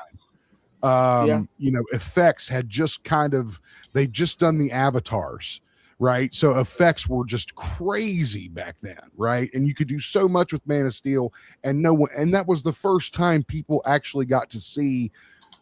We're not going to talk about Superman Returns, but a Superman that utilized CGI to fly and fight and do all this other stuff. And I think that's why that appealed to so many people. But it was not Superman. You cannot call that Superman. I do not call that Superman. I love the movie, and it is an iteration of Superman. It's just not the Superman that I know and love. Honestly, Corn Sweat was about the closest thing since Reeves. Reeve, Christopher, that I've enjoyed. I enjoyed Cavill, but I think Cavill, I don't know how the fuck to say his name. But the point is like Superman is Superman, and if you don't go into the movie going, I'm going to see a Superman movie, then you're doing it all wrong. Your math ain't math. You have to go going, I'm going to watch a Superman movie. What is Superman to me? Okay, I've got it. And then you go in and then you make your decision. Like, what? And here's the thing. Now, like me, as far as me being a Superman fan and everything, like I didn't watch the Christopher Reeve movie. I didn't even know that they even exist or anything like that. I was always, in the cartoon Supermans and stuff. Sure. But my very first live action Superman was Smallville, but that was like years after it ended. The first live action Clark Kent. We never really saw Superman. True. Be careful. Got it. Yeah. I mean, that's a fact. You had to correct me. I mean, and I'm glad you did. But like, here's the thing. Cause see, to me, well, at least like I said, like in my opinion, he might not have worn the suit, or anything like that. No, but, I was joking. He did a great job. No, yeah, you get but that was my Clark Kent / Superman, like throughout these entire 10 seasons. And I was like, ever since I finished Smallville, that's where I ended up getting the Christopher Reeve Superman movies. I got the first one, and I ended up finding the Donner cut version. And I watched both of those. I was like, way better. I was like, bro, This is like no other, like no matter what other Yeah, I version watched of that Superman too. ever Me and my comes wife later. like that one better. Like Yeah. no matter what other version will ever, like I don't care what version came before, I don't care what other version comes after. The only version of Clark Kent that had the torch passed to him from another beloved Superman that people literally called the Superman, that no one will ever be able to surpass it. I don't care if it's a Incredible cameo or episode. not. Incredible episode I if you get a chance to watch it. Of Smallville, Like, I do not with care Christopher if it- Reeve is there. That made me so happy. I was like, bro, And Christopher Reeve no did sign one- off on Tom Holland. Did say that he really personified the character about the same way, and he's been the only one that has done so since. So, again, you got to give that to Tom Welling. Yep, absolutely. and a very emotional scene. I have trouble watching stuff with Christopher That Reeve particular because he scene. was my Superman. He was always, and he always will be. You know, I will always compare, but that's my age, right? That's my dad who's now passed, sitting me down and being like, "Look, son, there's Superman on TV." You know, that's always going to be mine. And what happened to him was tragic. What he did after was a miracle. And Oh, yeah. if you get a chance to watch that documentary, I highly recommend it. It just came out, I think, a year ago or so, but it was, I cried like a baby through it. Which one was this? It's called Superman, but there's like a slash in between. Oh yeah. Superman. We were actually just watching that not a while back. It's We got to incredible finish it to actually. see. It is. He raised more money for paraplegic and scientific research into trying to fix spinal injury than anyone in history to date. Meaning that even in this world of billions and millions, I think the only one that came close to him was Bob Hope was close, and Michael J. Fox with the Parkinson's donations that he's given. Those were and they were still millions off, like from what Christopher did. So they gave him a week to live, and he lived for like 7 more years. So it shows you some people are Superman. And you know, So like I said, So, I'll Tyler- always compare Superman to that. Anyway, nerd culture is toxic. Yeah, it is. Toxic. yeah, it is, because But it's also honestly, beautiful. But it's also it's also wonderful. It's cheesy. I love talking to people that have different opinions or different ideas about how they feel these characters should be, look, sound, perform, actors that portray them. That's awesome to screen. That's a great story. That's cool. Yeah, it's like what we're doing here is we Yeah. have agreements with a lot of stuff, but we're Sure. like, we could see this, we could see that. But some Absolutely. people don't accept that. And it's annoying. Like you said, the Snyderverse versus every other. To me, that's the most toxic fandom out there right Why now. is it? Why I'm probably gonna get crap for this, but why is it so toxic over there? I mean, from what I hear, I get it because Snyder was done dirty. There's no, I don't think there's no ifs, mistaking that. ands, or buts about that. His wife was dying. Okay, his wife was dying, and he was in the middle of filming Justice League. Okay, so rather than let him go take care of his dying wife, which I feel everyone would have been like, we get it, we can Yeah. wait. Didn't You his know, daughter pass too? I think he did have a kid that daughter or son, maybe. I'm not sure, but I know maybe it was his daughter. It wasn't his wife. I'm sorry. You're right, Verse. Thank you. I'm sorry. It was his daughter that was dying. And he said, like any father, he was like, fuck you, I'm out. I'm going to take care of my daughter. And they brought in Josh Whedon and thought that was going to be like they thought that was so slick. And it was almost like they only did it just to jab Marvel. That's the only reason to do it. It made no sense. They're completely 100%. different directors. And You think so? that's how I actually thought that was weird it's too. I mean, I'm like, wait a minute. I was like, wait a minute. Did he Justice League direct to Avengers? Yes. Yeah, That's what I'm he directed saying. Avengers, or at least the The first two ultimate jab, Avengers. right? It's the ultimate jab against Marvel. Well, we got your Avengers director directed our Justice League movie. And again, And it's they like, did a terrible job. oh my the reason god, I it was say terrible. this- The second half of that movie was ass. We Just don't even the discuss entire that. The reason why I say the entire movie is not just the way I said it earlier, was you look at that and then you look at the Snyder cut and nothing has changed. No, There- not I very saw little. zero changes. Coloring has changed mostly. Oh boy, an extra hour worth of footage. Where is it? Why didn't you give Cyborg more scenes? Why didn't you give Aquaman more scenes? Are you talking about for Because Sneak? they should have had their own movies before they did a Justice League, and it was a terrible. 100%. Are you talking about Josh Whedon or Snyder? This is Snyder, or both? Yeah, both really. Yeah. Yeah, okay, that's what I figured because he really didn't have much. Go ahead. I'm sorry.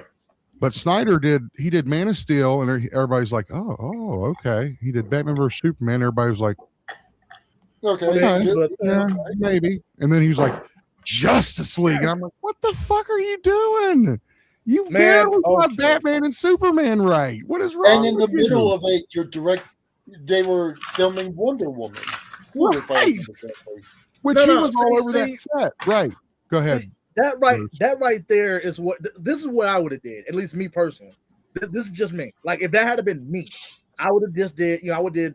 Man of Steel. If I had no choice but to do Batman and Superman the way that Snyder did, fine.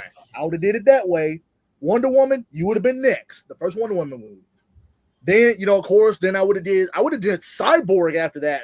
Just You have to do the go ahead. Trinity first, usually in that order: Superman, Batman, Wonder Woman. I mean, usually that's what you got to get right, is the Trinity. Bro, you definitely gotta get that right. And again, he had the Trinity, and that's the problem. He had the Trinity and thought he could run with it, but didn't build the And that's rest what of messed it, up. and it fell apart in his hands. Yep, So- that's exactly how it messed up, and it's just And you had the perfect actors.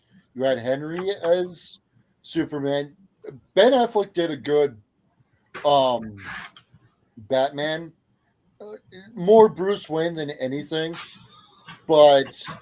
and Gal as Wonder Woman. You had a very good setup, and you fucked it up. And again, nobody was screaming Justice League. That's They not were- what I yeah. heard after If I Batman remember vs Superman. correctly- I heard I want another Superman movie. I want a solo Batman movie, and I want a Right. Wonder Woman sequel. That's what I heard. I heard nothing about a Justice League. And here comes and I'm like, man, Justice League came so Making the quick. It Justice was League? just like what? And it's because they hinted at it in freaking Batman v Superman. right. And again, that's Snyder. I think Snyder, he began to get very cocky.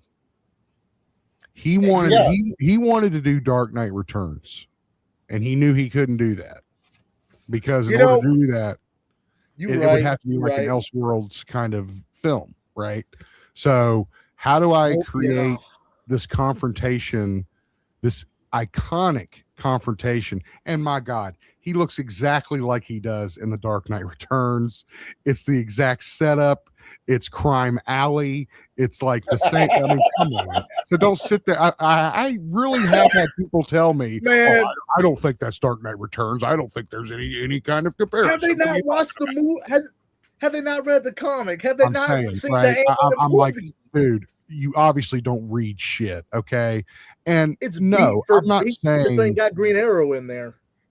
I mean, right? Yeah. I'm not saying that he tried to do that film, but he wanted that confrontation, and he was so certain that everyone would be along for the ride that he just got overconfident, in my opinion, and thought, I'll just bring Cyborg in. You know, I'll just bring in Green Lantern.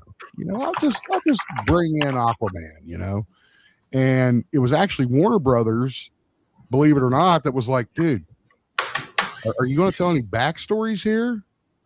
I mean, that's really how Momoa got Aquaman.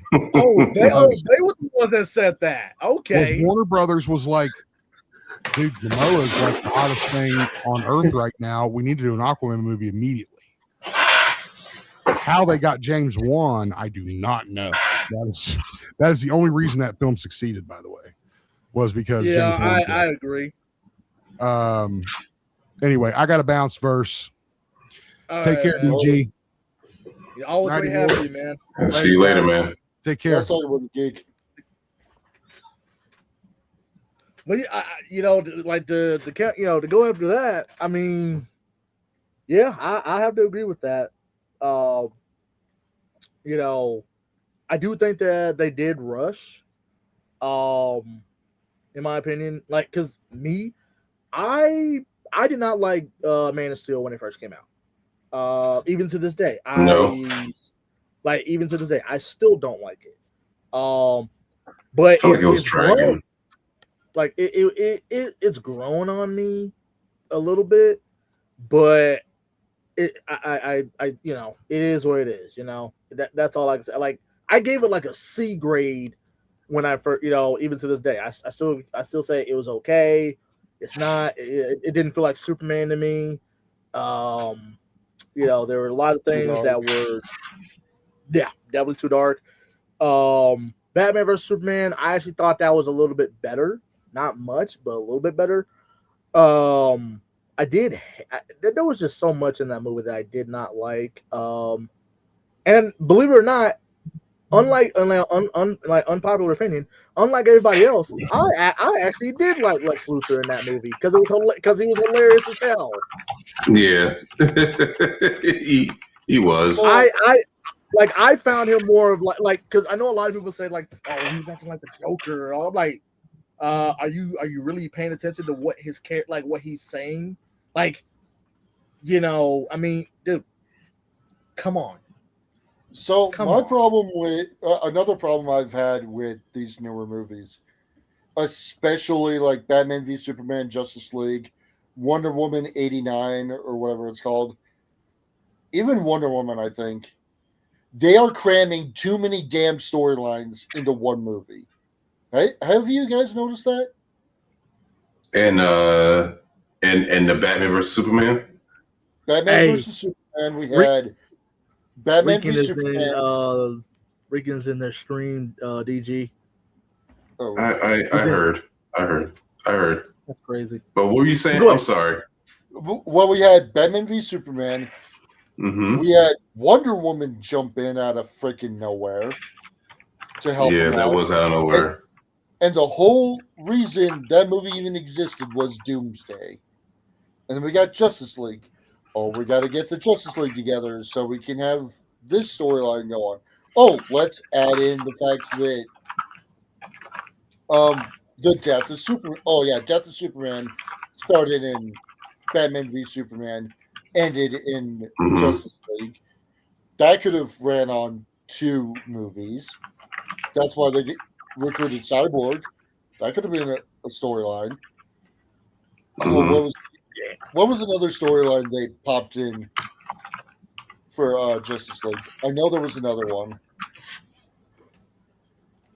Go ahead. You were going. Oh wait, you're talking about Batman vs Superman, right? Yeah. I was gonna have something to say about that, but I was gonna let you finish. Okay, so the storylines that I was able to pick up on, I'm gonna have to go back and rewatch that. But the storylines that I did notice was Dark Knight Returns, the death of Superman. Like they were kind of doing like this whole formation of the Justice League, storyline. What else? Yeah. Like, okay, so if you go back to watch like the Justice League Unlimited series where, like, you know, they were talking about Cadmus, the Cadmus arc.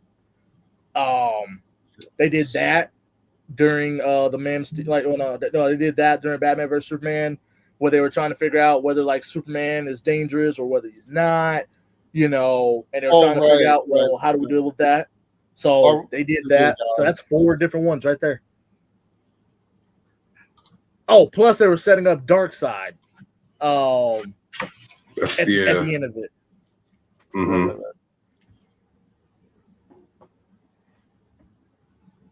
I was gonna say about Batman versus Superman. I feel like with Wonder Woman in there, I felt like they just threw her in there.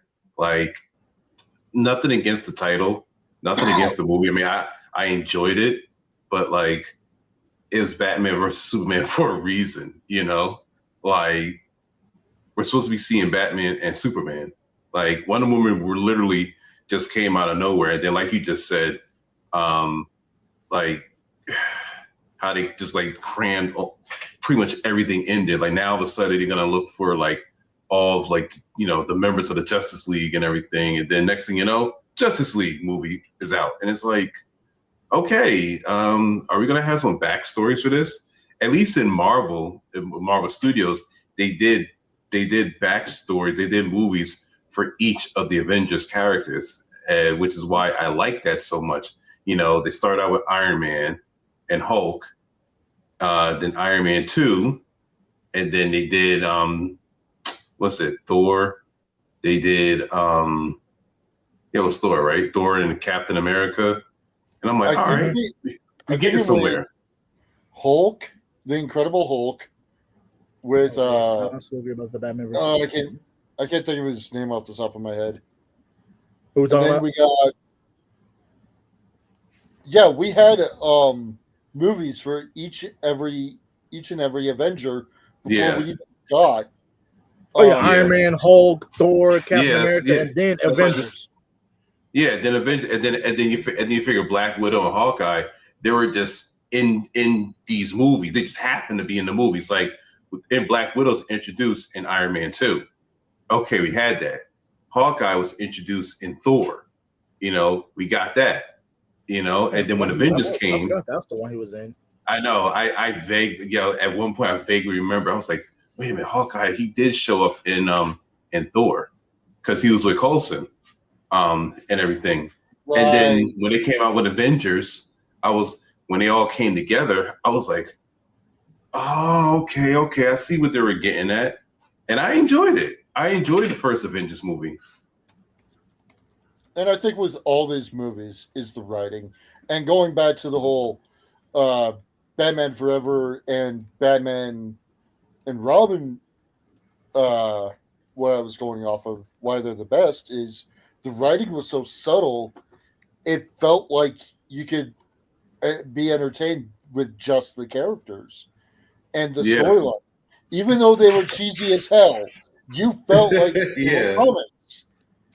Especially Batman and Robin.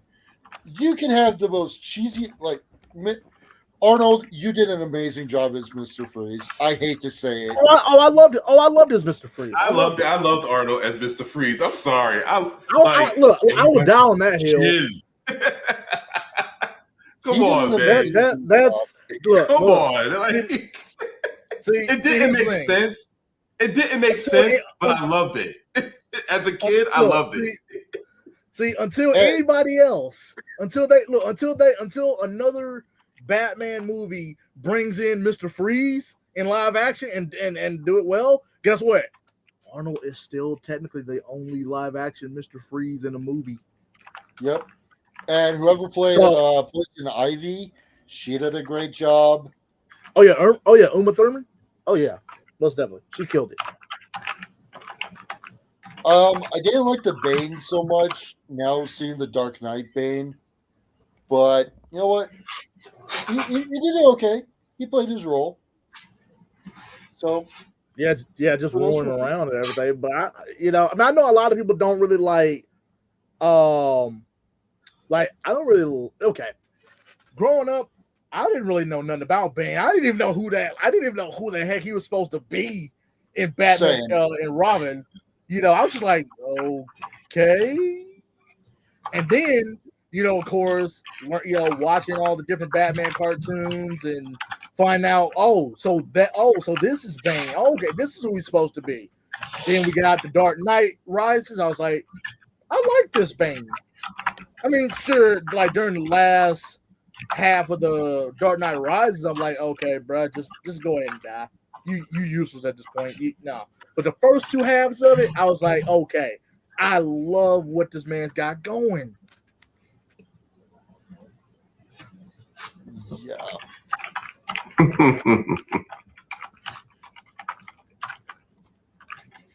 But yeah, that's the only thing about that whole Snyder verse thing. I just felt like they just like crammed so many people.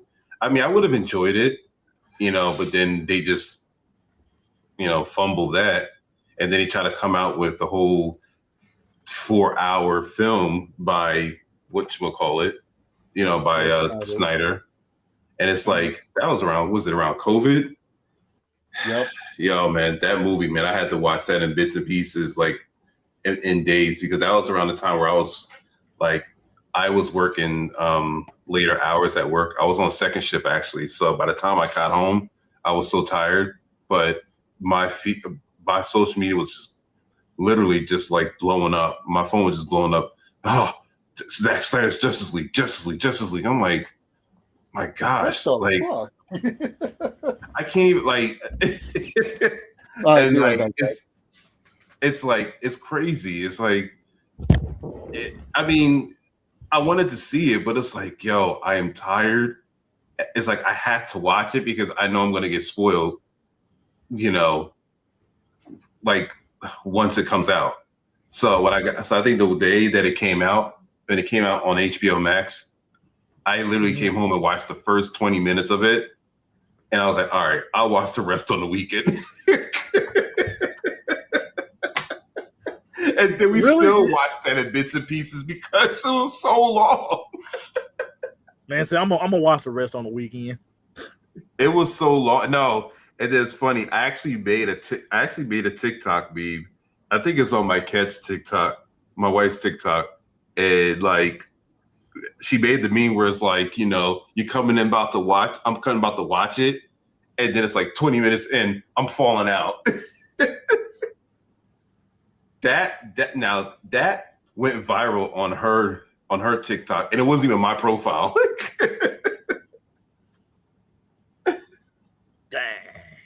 I think I posted it on mine, but it didn't work out for me. And I mean, and people were like making fun of me too. They was like, "Oh, he's so big," because at that time I only had a Superman shirt, and there was my size wasn't available, so I bought a size too big. Help him out.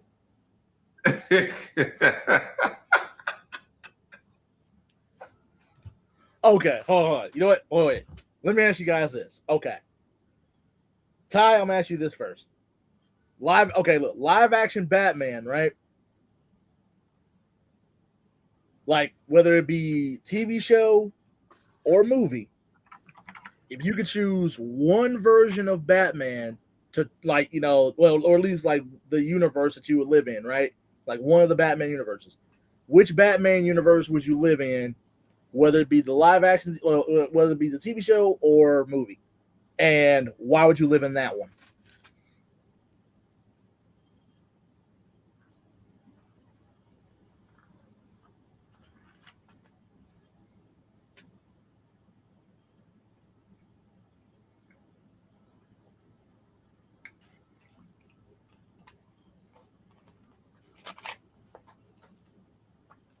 Oh my God, Ty fell asleep. He passed out.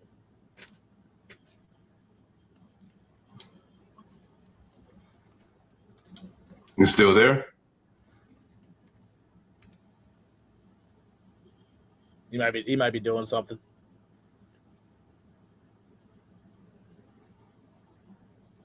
Ty, you good?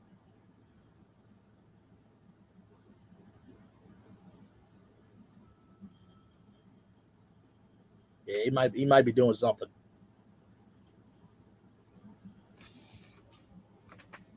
anyway, I guess I'll ask you, DG. So, live action. Well, yeah. So, well, it don't have to be live action. It could be any Batman universe, really. Okay. So, if you could live in any version of Gotham, like any version of Gotham in the Batman universe, which version of Gotham would you live in, and why would you live in that version? And if you had the chance to train under that version of Batman, would you do it? Good question. I see. I feel like this is gonna be. I'm a split. I'm a split between this.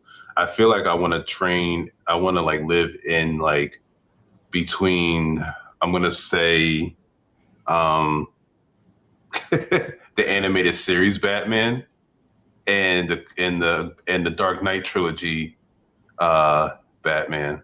Like I want to get trained from the trilogy Batman because I like how he was trained. But the thing is, I don't know if I want to go through it because it looks so intense, but it would be interesting. Like I know I would come out to be a strong fighter if I got trained by that Batman.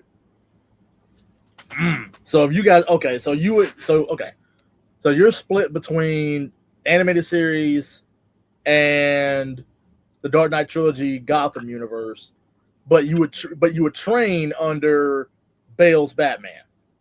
Yeah. Okay.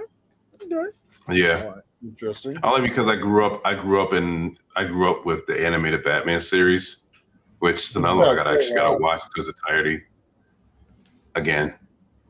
Because I know there's some episodes I probably never watched, and it's streaming now. So yeah, I heard it's streaming now. So I still rather get the DVDs because I'm a physical guy.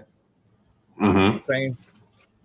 Like I can stream only because it'll save me money, but at the same time, I'm still more of a DVD kind of physical. Yeah, no, I hear you. And I also want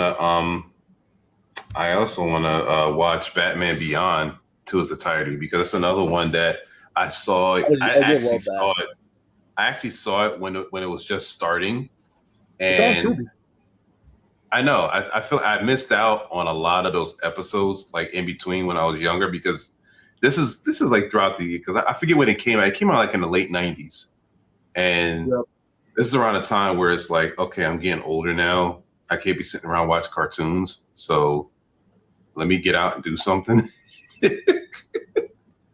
So I was like in between. I don't care. If I'm bored enough, I don't care. If I'm bored enough, I'll watch them. Okay. I mean, yeah. Now,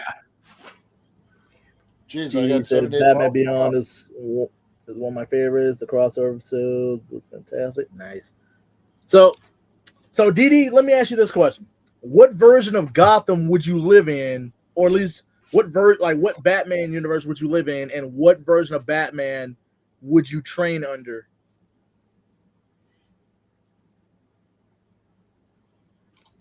That's for DD, but it's also for you too, Ty. I hate to say it, I'd rather be trained under Green Arrow. Oh. Something about the Arrowverse just clicked in me to where I'm like, he seems to be really good at what he does for like survival, and that's why I really like that series for is, hey, Oliver Queen was on this island for years. What did he do? How did he survive it? Oh, he did this, and this. And then you see it come back full force when he comes home. And it's like, whoa. Don't mess with the Oliver. I can see that. I can see that. Like me, if I okay, so if I had to choose like a version of Gotham I would live in, I'd definitely choose the Gotham, like the 5 season Fox Gotham TV show universe. Plus, I wouldn't be trained by Bruce. I would train with him at the same time, though.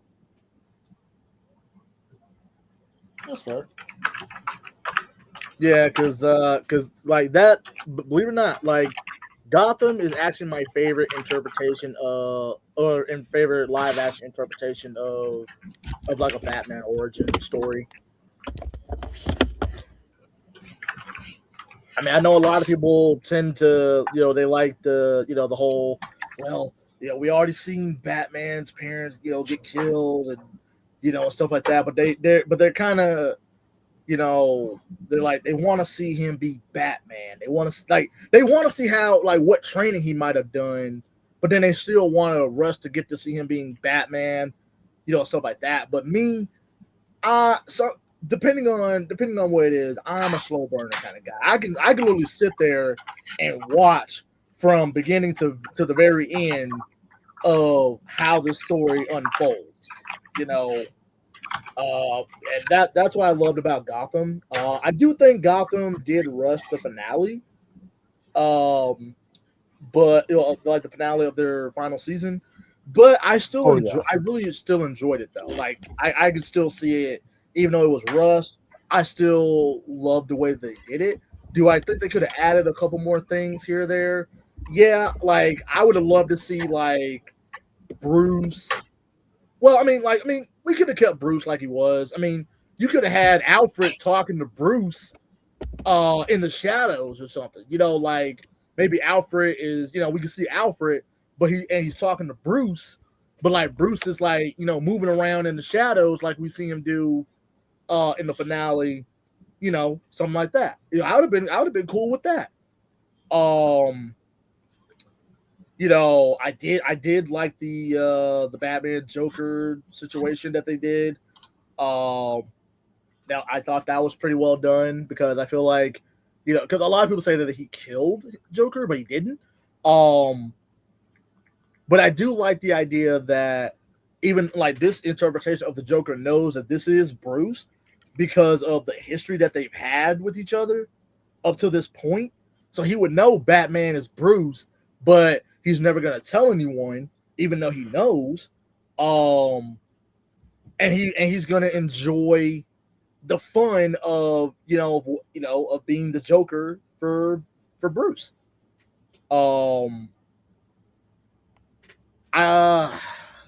Bruce and Gordon for that. I feel like, well, I always felt like, Gordon knew that Bruce was Batman in that continuity, just only because, hey, we get to see him light up the bad signal, or what will be the bad signal, and then Alfred shows up saying like, hey, Bruce can't make it, and then like a few minutes later, Bruce shows up as Batman, and Gordon's not surprised by it. He's like, oh, that's just a friend. Like, how do you know that that's a friend? I mean, you must know that that's actually Bruce, but or at least you have a suspicion that, well, Alfred said Bruce couldn't make it, yet this new guy who just showed up out of nowhere is all of a sudden here. That's got to be Bruce. And that whole series, I didn't even think it was. I like seeing a younger Batman, him growing up and stuff, and how he coped with, the loss of his parents. But I think that initial storyline should have been just focused around Jim, because that's how I looked at it starting out for the first season, and I didn't really care about Bruce. Yeah, like I had the opposite effect, at least at first, because when I first watched it, well, at least when I first heard about it, I heard that it was going to be, it was a Gotham series. So I was like, oh, cool, a young Batman series. It was good to see how he became, like what he did before he became Batman. I'm like, cool. Then I heard that it was like, oh, it's about a young Jim Gordon. I'm like, okay, I don't really care that much about that. And then I watched it and I watched how that happened. The first season, I'm like, okay, I like that. Okay, we still got to see Bruce here and there, but we also get to see, it does follow Jim, but we get little spurts of Bruce and Alfred here and there. We get to see like Bruce slowly becoming who he's going to become. So I like that they did that during the first season. The second season, I love that the villains were more of a focal point. Third season, we got we got to see more of like the Court of Owls. We got to see Bruce kind of becoming more of that, no nonsense type kind of guy, but he's still learning. Season 4, heck, as a matter of fact, like, I'll even go back to season 3 where he fought Jerome, in the circus. I love that because that was already Joker versus Batman right there, like a young Joker versus young Batman. I love that. And then it got to be like, well, hey, the first Joker died. Here's his brother. Like here's a second Joker, and he's way different than the first Joker. Like, the first Joker was crazy as heck, but the second one is more methodical. He's more of a strategist type kind of guy. So how do I go up against one version that was just pure crazy and managed to beat him and prove him wrong? Now I have to deal with another one who is his brother, and he's way more meticuloustic and more methodical. I have to use my brain against him instead of my fist, because with the first one, I had to use my fist. This one, I have to use my brain. So I like how both versions of the Joker, force Bruce to kind of take him on in different ways that Batman would take on the Joker, depending on how the Joker would be. And of course, it all led to, Ace Chemicals. We did get to see a little bit of Jeremiah becoming more of Joker because, he fell on the tank of acid. So I like that. And then of course the 10-year time skip, we get to see him wear the actual Joker clothes. He's not quite right in the head, and he hasn't really called himself the Joker yet, but he will, because he's kind of thought of certain names he can kind of go by, and they're all Joker names within the comics, but he hasn't fully just called himself the Joker yet. And I think that in terms of the Gotham series, he won't call himself the Joker until maybe the GCPD and the news outlets call him the Joker, and then he's like, yeah, I'm the Joker. Like, that's my name now. I like it. That's my name. I can see that.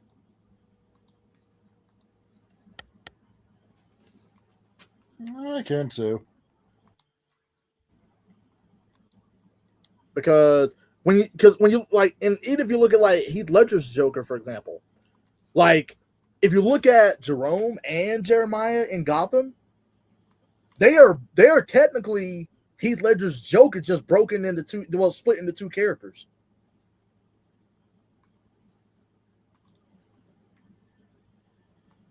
I can see that. I can see that. Really, like if you really just look at it, like go back and watch Dark Knight, and then look at go back and watch Jeremiah's performance as the Joker, and then watch Jeremiah like once he gets sprayed with gas, like the laughing gas, becomes Joker all the way to the end of Gotham. That's like they are both Heath Ledger's Joker, just split into two different characters, and I love that sure, one Joker created another Joker, basically Proto Joker created the Joker that we know.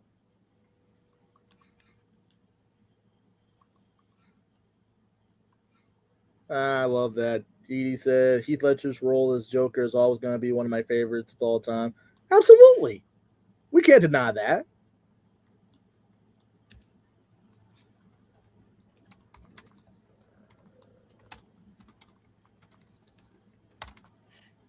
I can see that. I mean,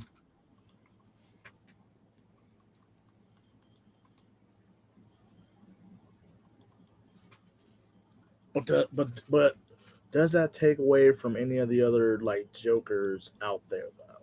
Because the only Joker I'm sure everyone really hates is Joaquin Phoenix's.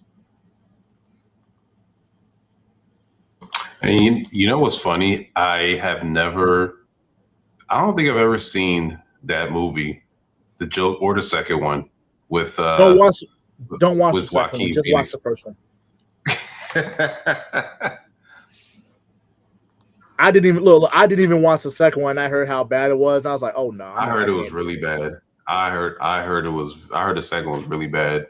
It's like I see what they're trying to do, like have Lady Gaga in there, but I'm not gonna lie. I loved the idea. I mean, like, I honestly think that if they had made this movie a Harley Quinn movie, but it was set after the first Joker movie, but it was more about her. I honestly was able to see her as Harley. Like, you know, if they had did it more like how the first Joker movie did it, I think it would have been a lot better. Like, you might not, like, you wouldn't have even had to show Joaquin Phoenix's Joker, but you could at least say that this took place after the first movie, and we're starting to see, you know, Lady Gaga's Harley slowly break down from being, you know, a psychiatrist to being the Harley that, you know, goes crazy in love with the Joker, kind of like that.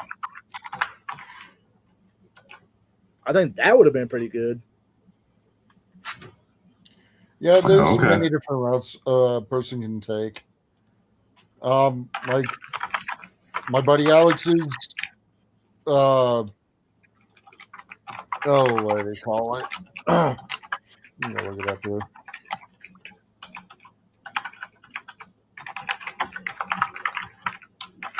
Mm-hmm.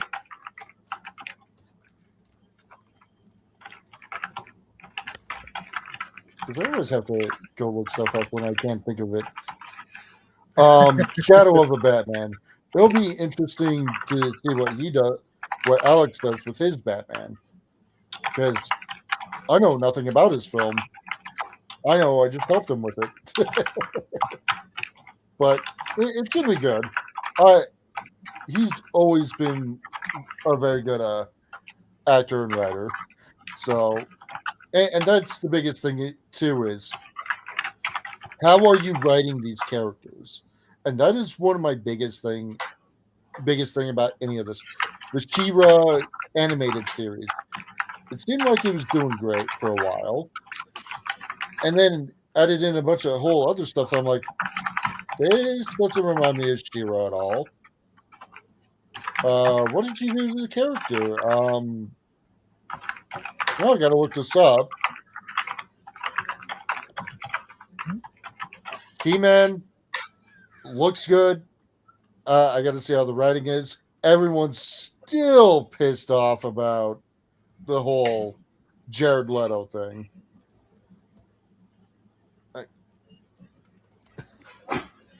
Jared Leto had his moments, but I mean, I enjoyed Skeletor. I really enjoyed Skeletor in the movie. You know, like Jared Leto. I mean, like they say, you can't really tell that it's Jared Leto. Honestly, do you really couldn't? I mean, you know. Honestly, I don't know if they modulated his voice or whatever the case was, but I loved his voice, and I felt like that this was more of the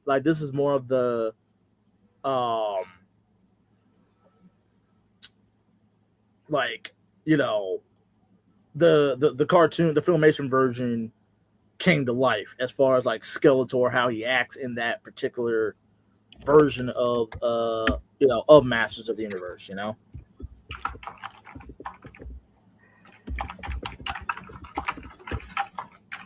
Mm. Yeah. I mean, I grew up on, I think it was Masters of the Universe, the anime styled one. Mhm. And looking at it, this new He-Man movie feels like a remake of the original.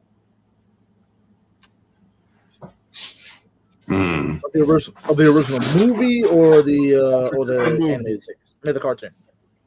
Original movie, because they did the same premise, I believe. That the Masters Yeah, of the they Universe. just really did it in reverse. No, if I remember correctly, He-Man was always here. He-Man was not from their universe. At least according to that movie.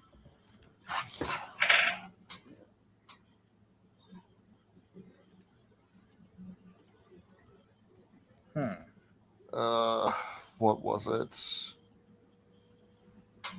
Oh yeah, watch that later.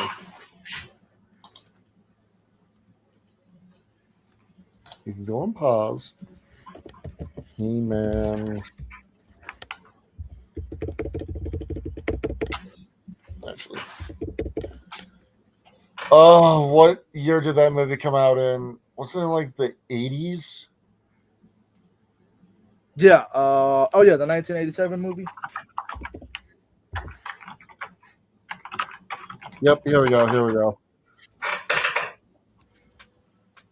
I'm just gonna watch the trailer just because I haven't seen the movie in years and I don't feel like wasting everyone's time and watching it while we're on stream. That could be for a whole different stream. Yeah. Okay. Me personally, like I know a lot of people don't like the first one, like the live action movie, like the first one. But I do. Because hey, that was my first He-Man like live action. I was like, oh, cool. But like the first half of the movie when they're on Eternia and they're inside Castle Grayskull and stuff, I was like, cool, I like that. But when they got to Earth, I was like, I don't care. And then when they got back to Eternia to the end of the movie, I was like, okay, now we're good again. So the first half, I loved it. Second half, I did not care. Third half, I'm like, okay, I'm back. You got me back in. And with the new one that just came out, that I love that because it felt like they did that in reverse. Like they were on like they did Eternia. Well, no, technically they didn't really do it in reverse because they did it the same way. They technically did it the same way. They start out on Eternia, and then we go to Earth for a little bit. Then we go back to Eternia and finish out the rest of the movie. Okay, that's fair. But I do think the way that the new one handled the Earth stuff was way better than the original.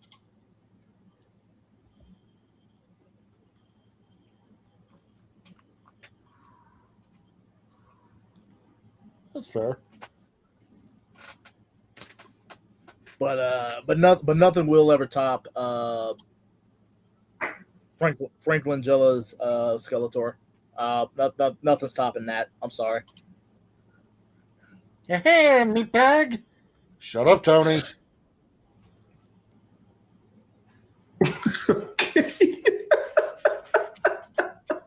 I'm sorry. I watch a guy called Backlogs a lot, and he refers to the Skeleton King as Tony. So every time Tony comes on, he's like, "Shut up, meatbag! You can't defeat me, meatbag!" That type of stuff. I promise you, I'm not gonna lie. I honestly thought you were trying to emulate Skeletor for a second. Until next time. Fine, there. Remember? Oh, Remember, those memes. As it appears. man. The memes was just hilarious, man. They were. And that's what I was hoping for as well. I'm like, okay, you're not He-Man until you at least do the meme song. And someone actually made the meme song with the new He-Man. I'm like, okay, I'll ride with it. Yeah, like okay. So what was your favorite? Like, okay, yeah. So what was your favorite part of the movie? Like, or at least like your favorite moment in the movie? Guilty. I haven't watched it yet.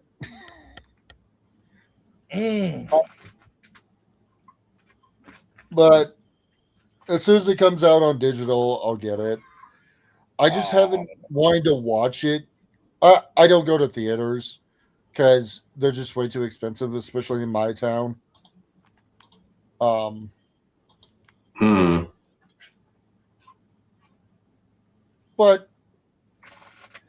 hopefully that'll Yeah, change. you tried just going to the movies earlier.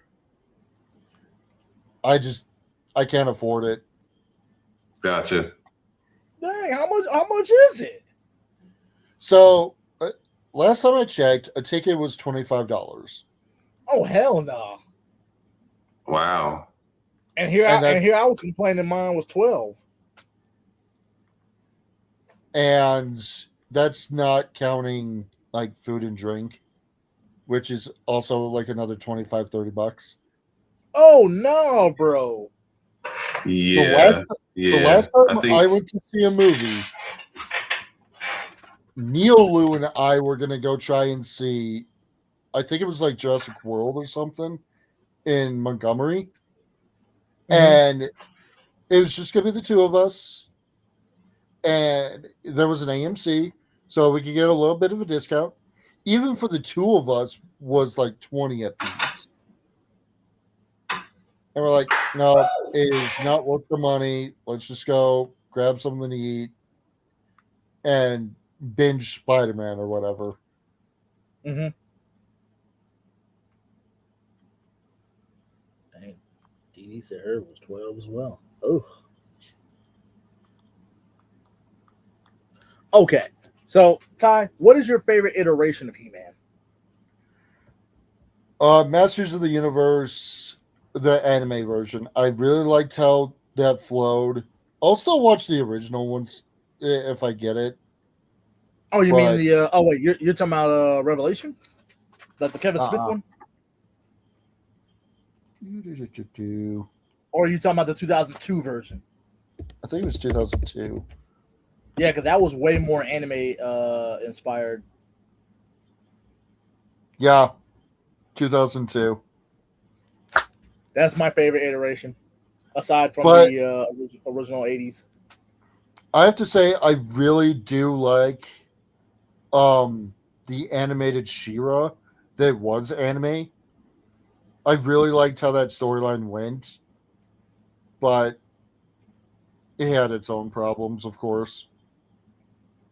I'm not gonna lie, because like after, I mean, like I've only seen the first season of the original She-Ra, and then when I saw the new She-Ra, like what it looked like, I was like, what the heck is this?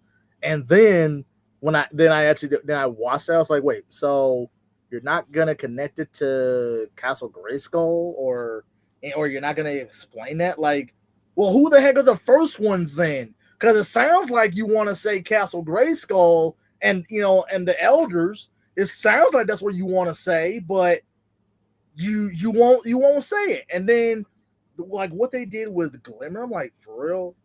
Like, why is she fat?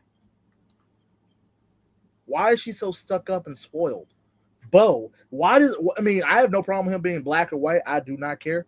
But the way he acted, I was like, bro, why is this dude reminding me of like why is he acting like Finn from the sequel trilogy, just in a better show? And see, And, if he was gay. and that's my problem too, is if you're gonna race swap a character, make sure the character feels the same. What was a most recent iteration that they race swapped that was actually okay? I know there was one, and I just can't think of it off the top of my head. Hey, DD, is this? Yeah, Neolu has the entire series, all 4 seasons, I believe.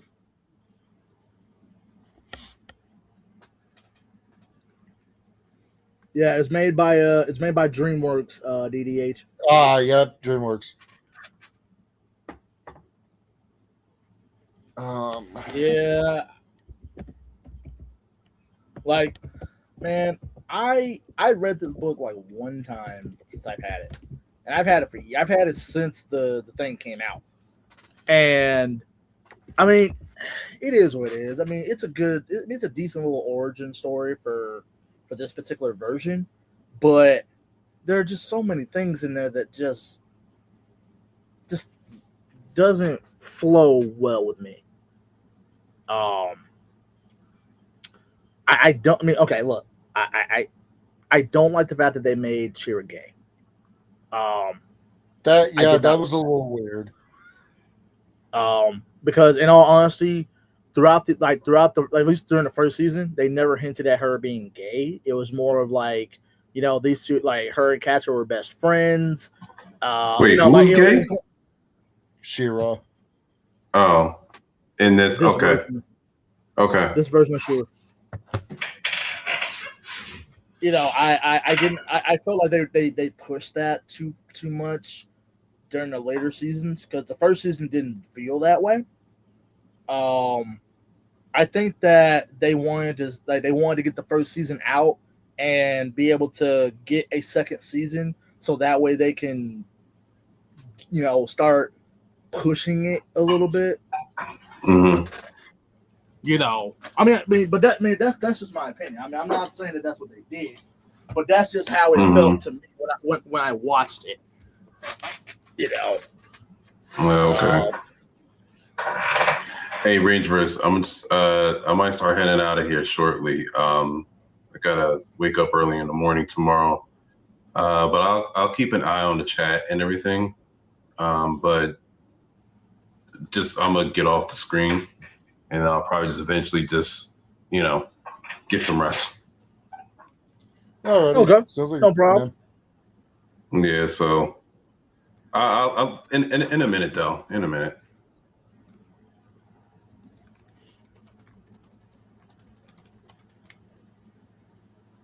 Sorry, I didn't mean to cut you off. No, you're good. Oh, no, you're good. So they say that She-Ra was, I guess they hinted to her being gay in that version. They full on made her gay at the end of it. Like they full on made her gay at the end of it. Jesus, spoiler alert. I'm just kidding. And I think Bo ended up being gay at the end of it too. Because I know like they ended up showing that he had 2 dads. I was like, what the fuck? Yeah, that kind of came out of nowhere. You know, I mean, and I'll even use Steven Universe for example.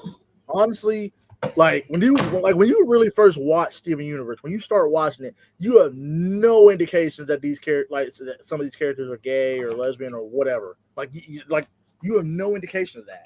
It's just like it's a regular show that you really enjoy watching. And then somewhere down the line, you start noticing like, wait a minute, this character's gay? This character's what? Wait a minute, huh? You know, because it throws you off because you never saw any hints of that earlier on, you know, beforehand.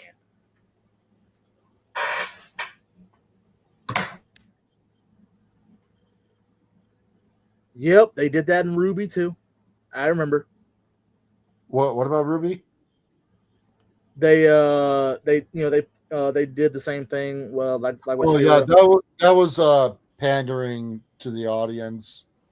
Or to Yeah. the See fans. I that's don't why I like that think either.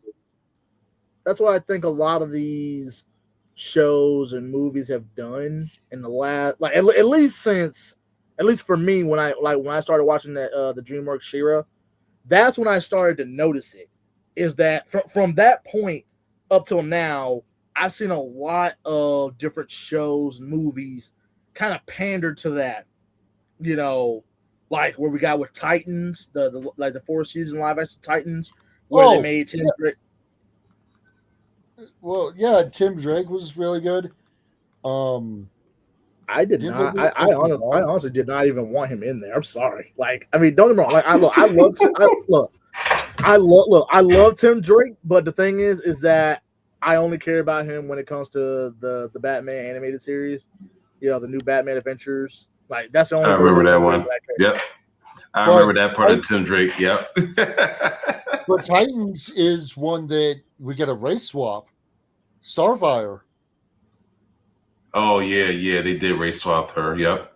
Mm-hmm. I had no problem with her being black. The only thing I had a problem with was like during the first it started during the first season where I had my problem with her, and that was you are nothing like Starfire except the fact that, it's like when you get mad. Okay, your eyes glow green, you shooting green energy blasts, and your hair glows the color that it's supposed to be.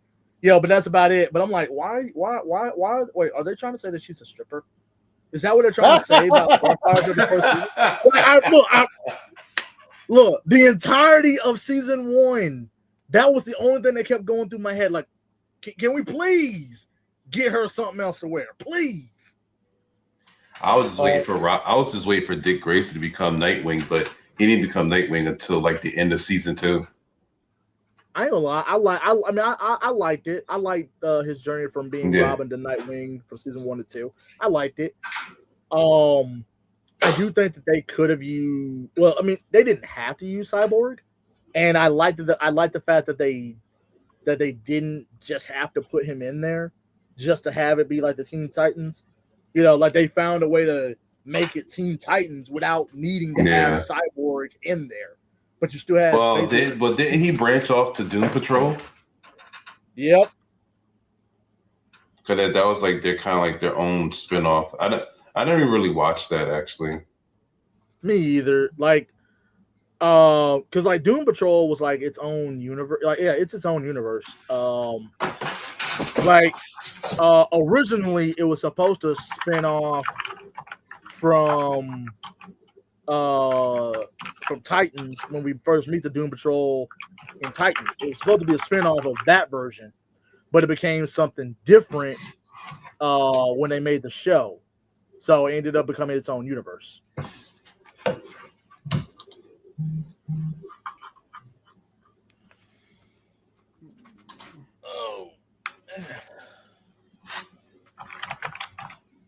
Oh, I'm starting to get sleepy. You got some people asking for the link. Oh, yeah. I'll let you get tired. Bro, ain't no way y'all just now asking for this thing. I'm sorry. Like, I'm sorry. Like, I'm finna head to bed. I'm literally sleepy right now. Like, I'm sorry, guys. Maybe next time though. But I want to get some sleep. I want to get some sleep. Can I please get some sleep? Look. I'm tired, man. I'm sleepy.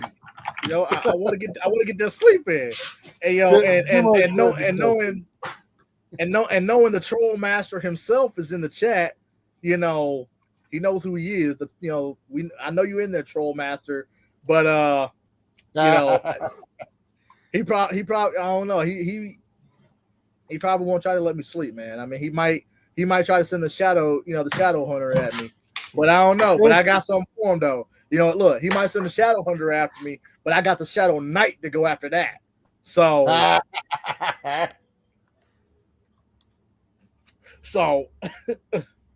just saying. So I got some, you know. But no, man, I'm gonna go ahead and call it a night, guys, because I need All to right. sleep. Plus, I need to All eat right. something. Well, I really need some lunch. Well, I'm gonna let y'all go. It was good meeting you, man. Nighty Yeah, no Wolf. Until next time, peace out, guys. Yeah, peace out, Catch you man. later, man.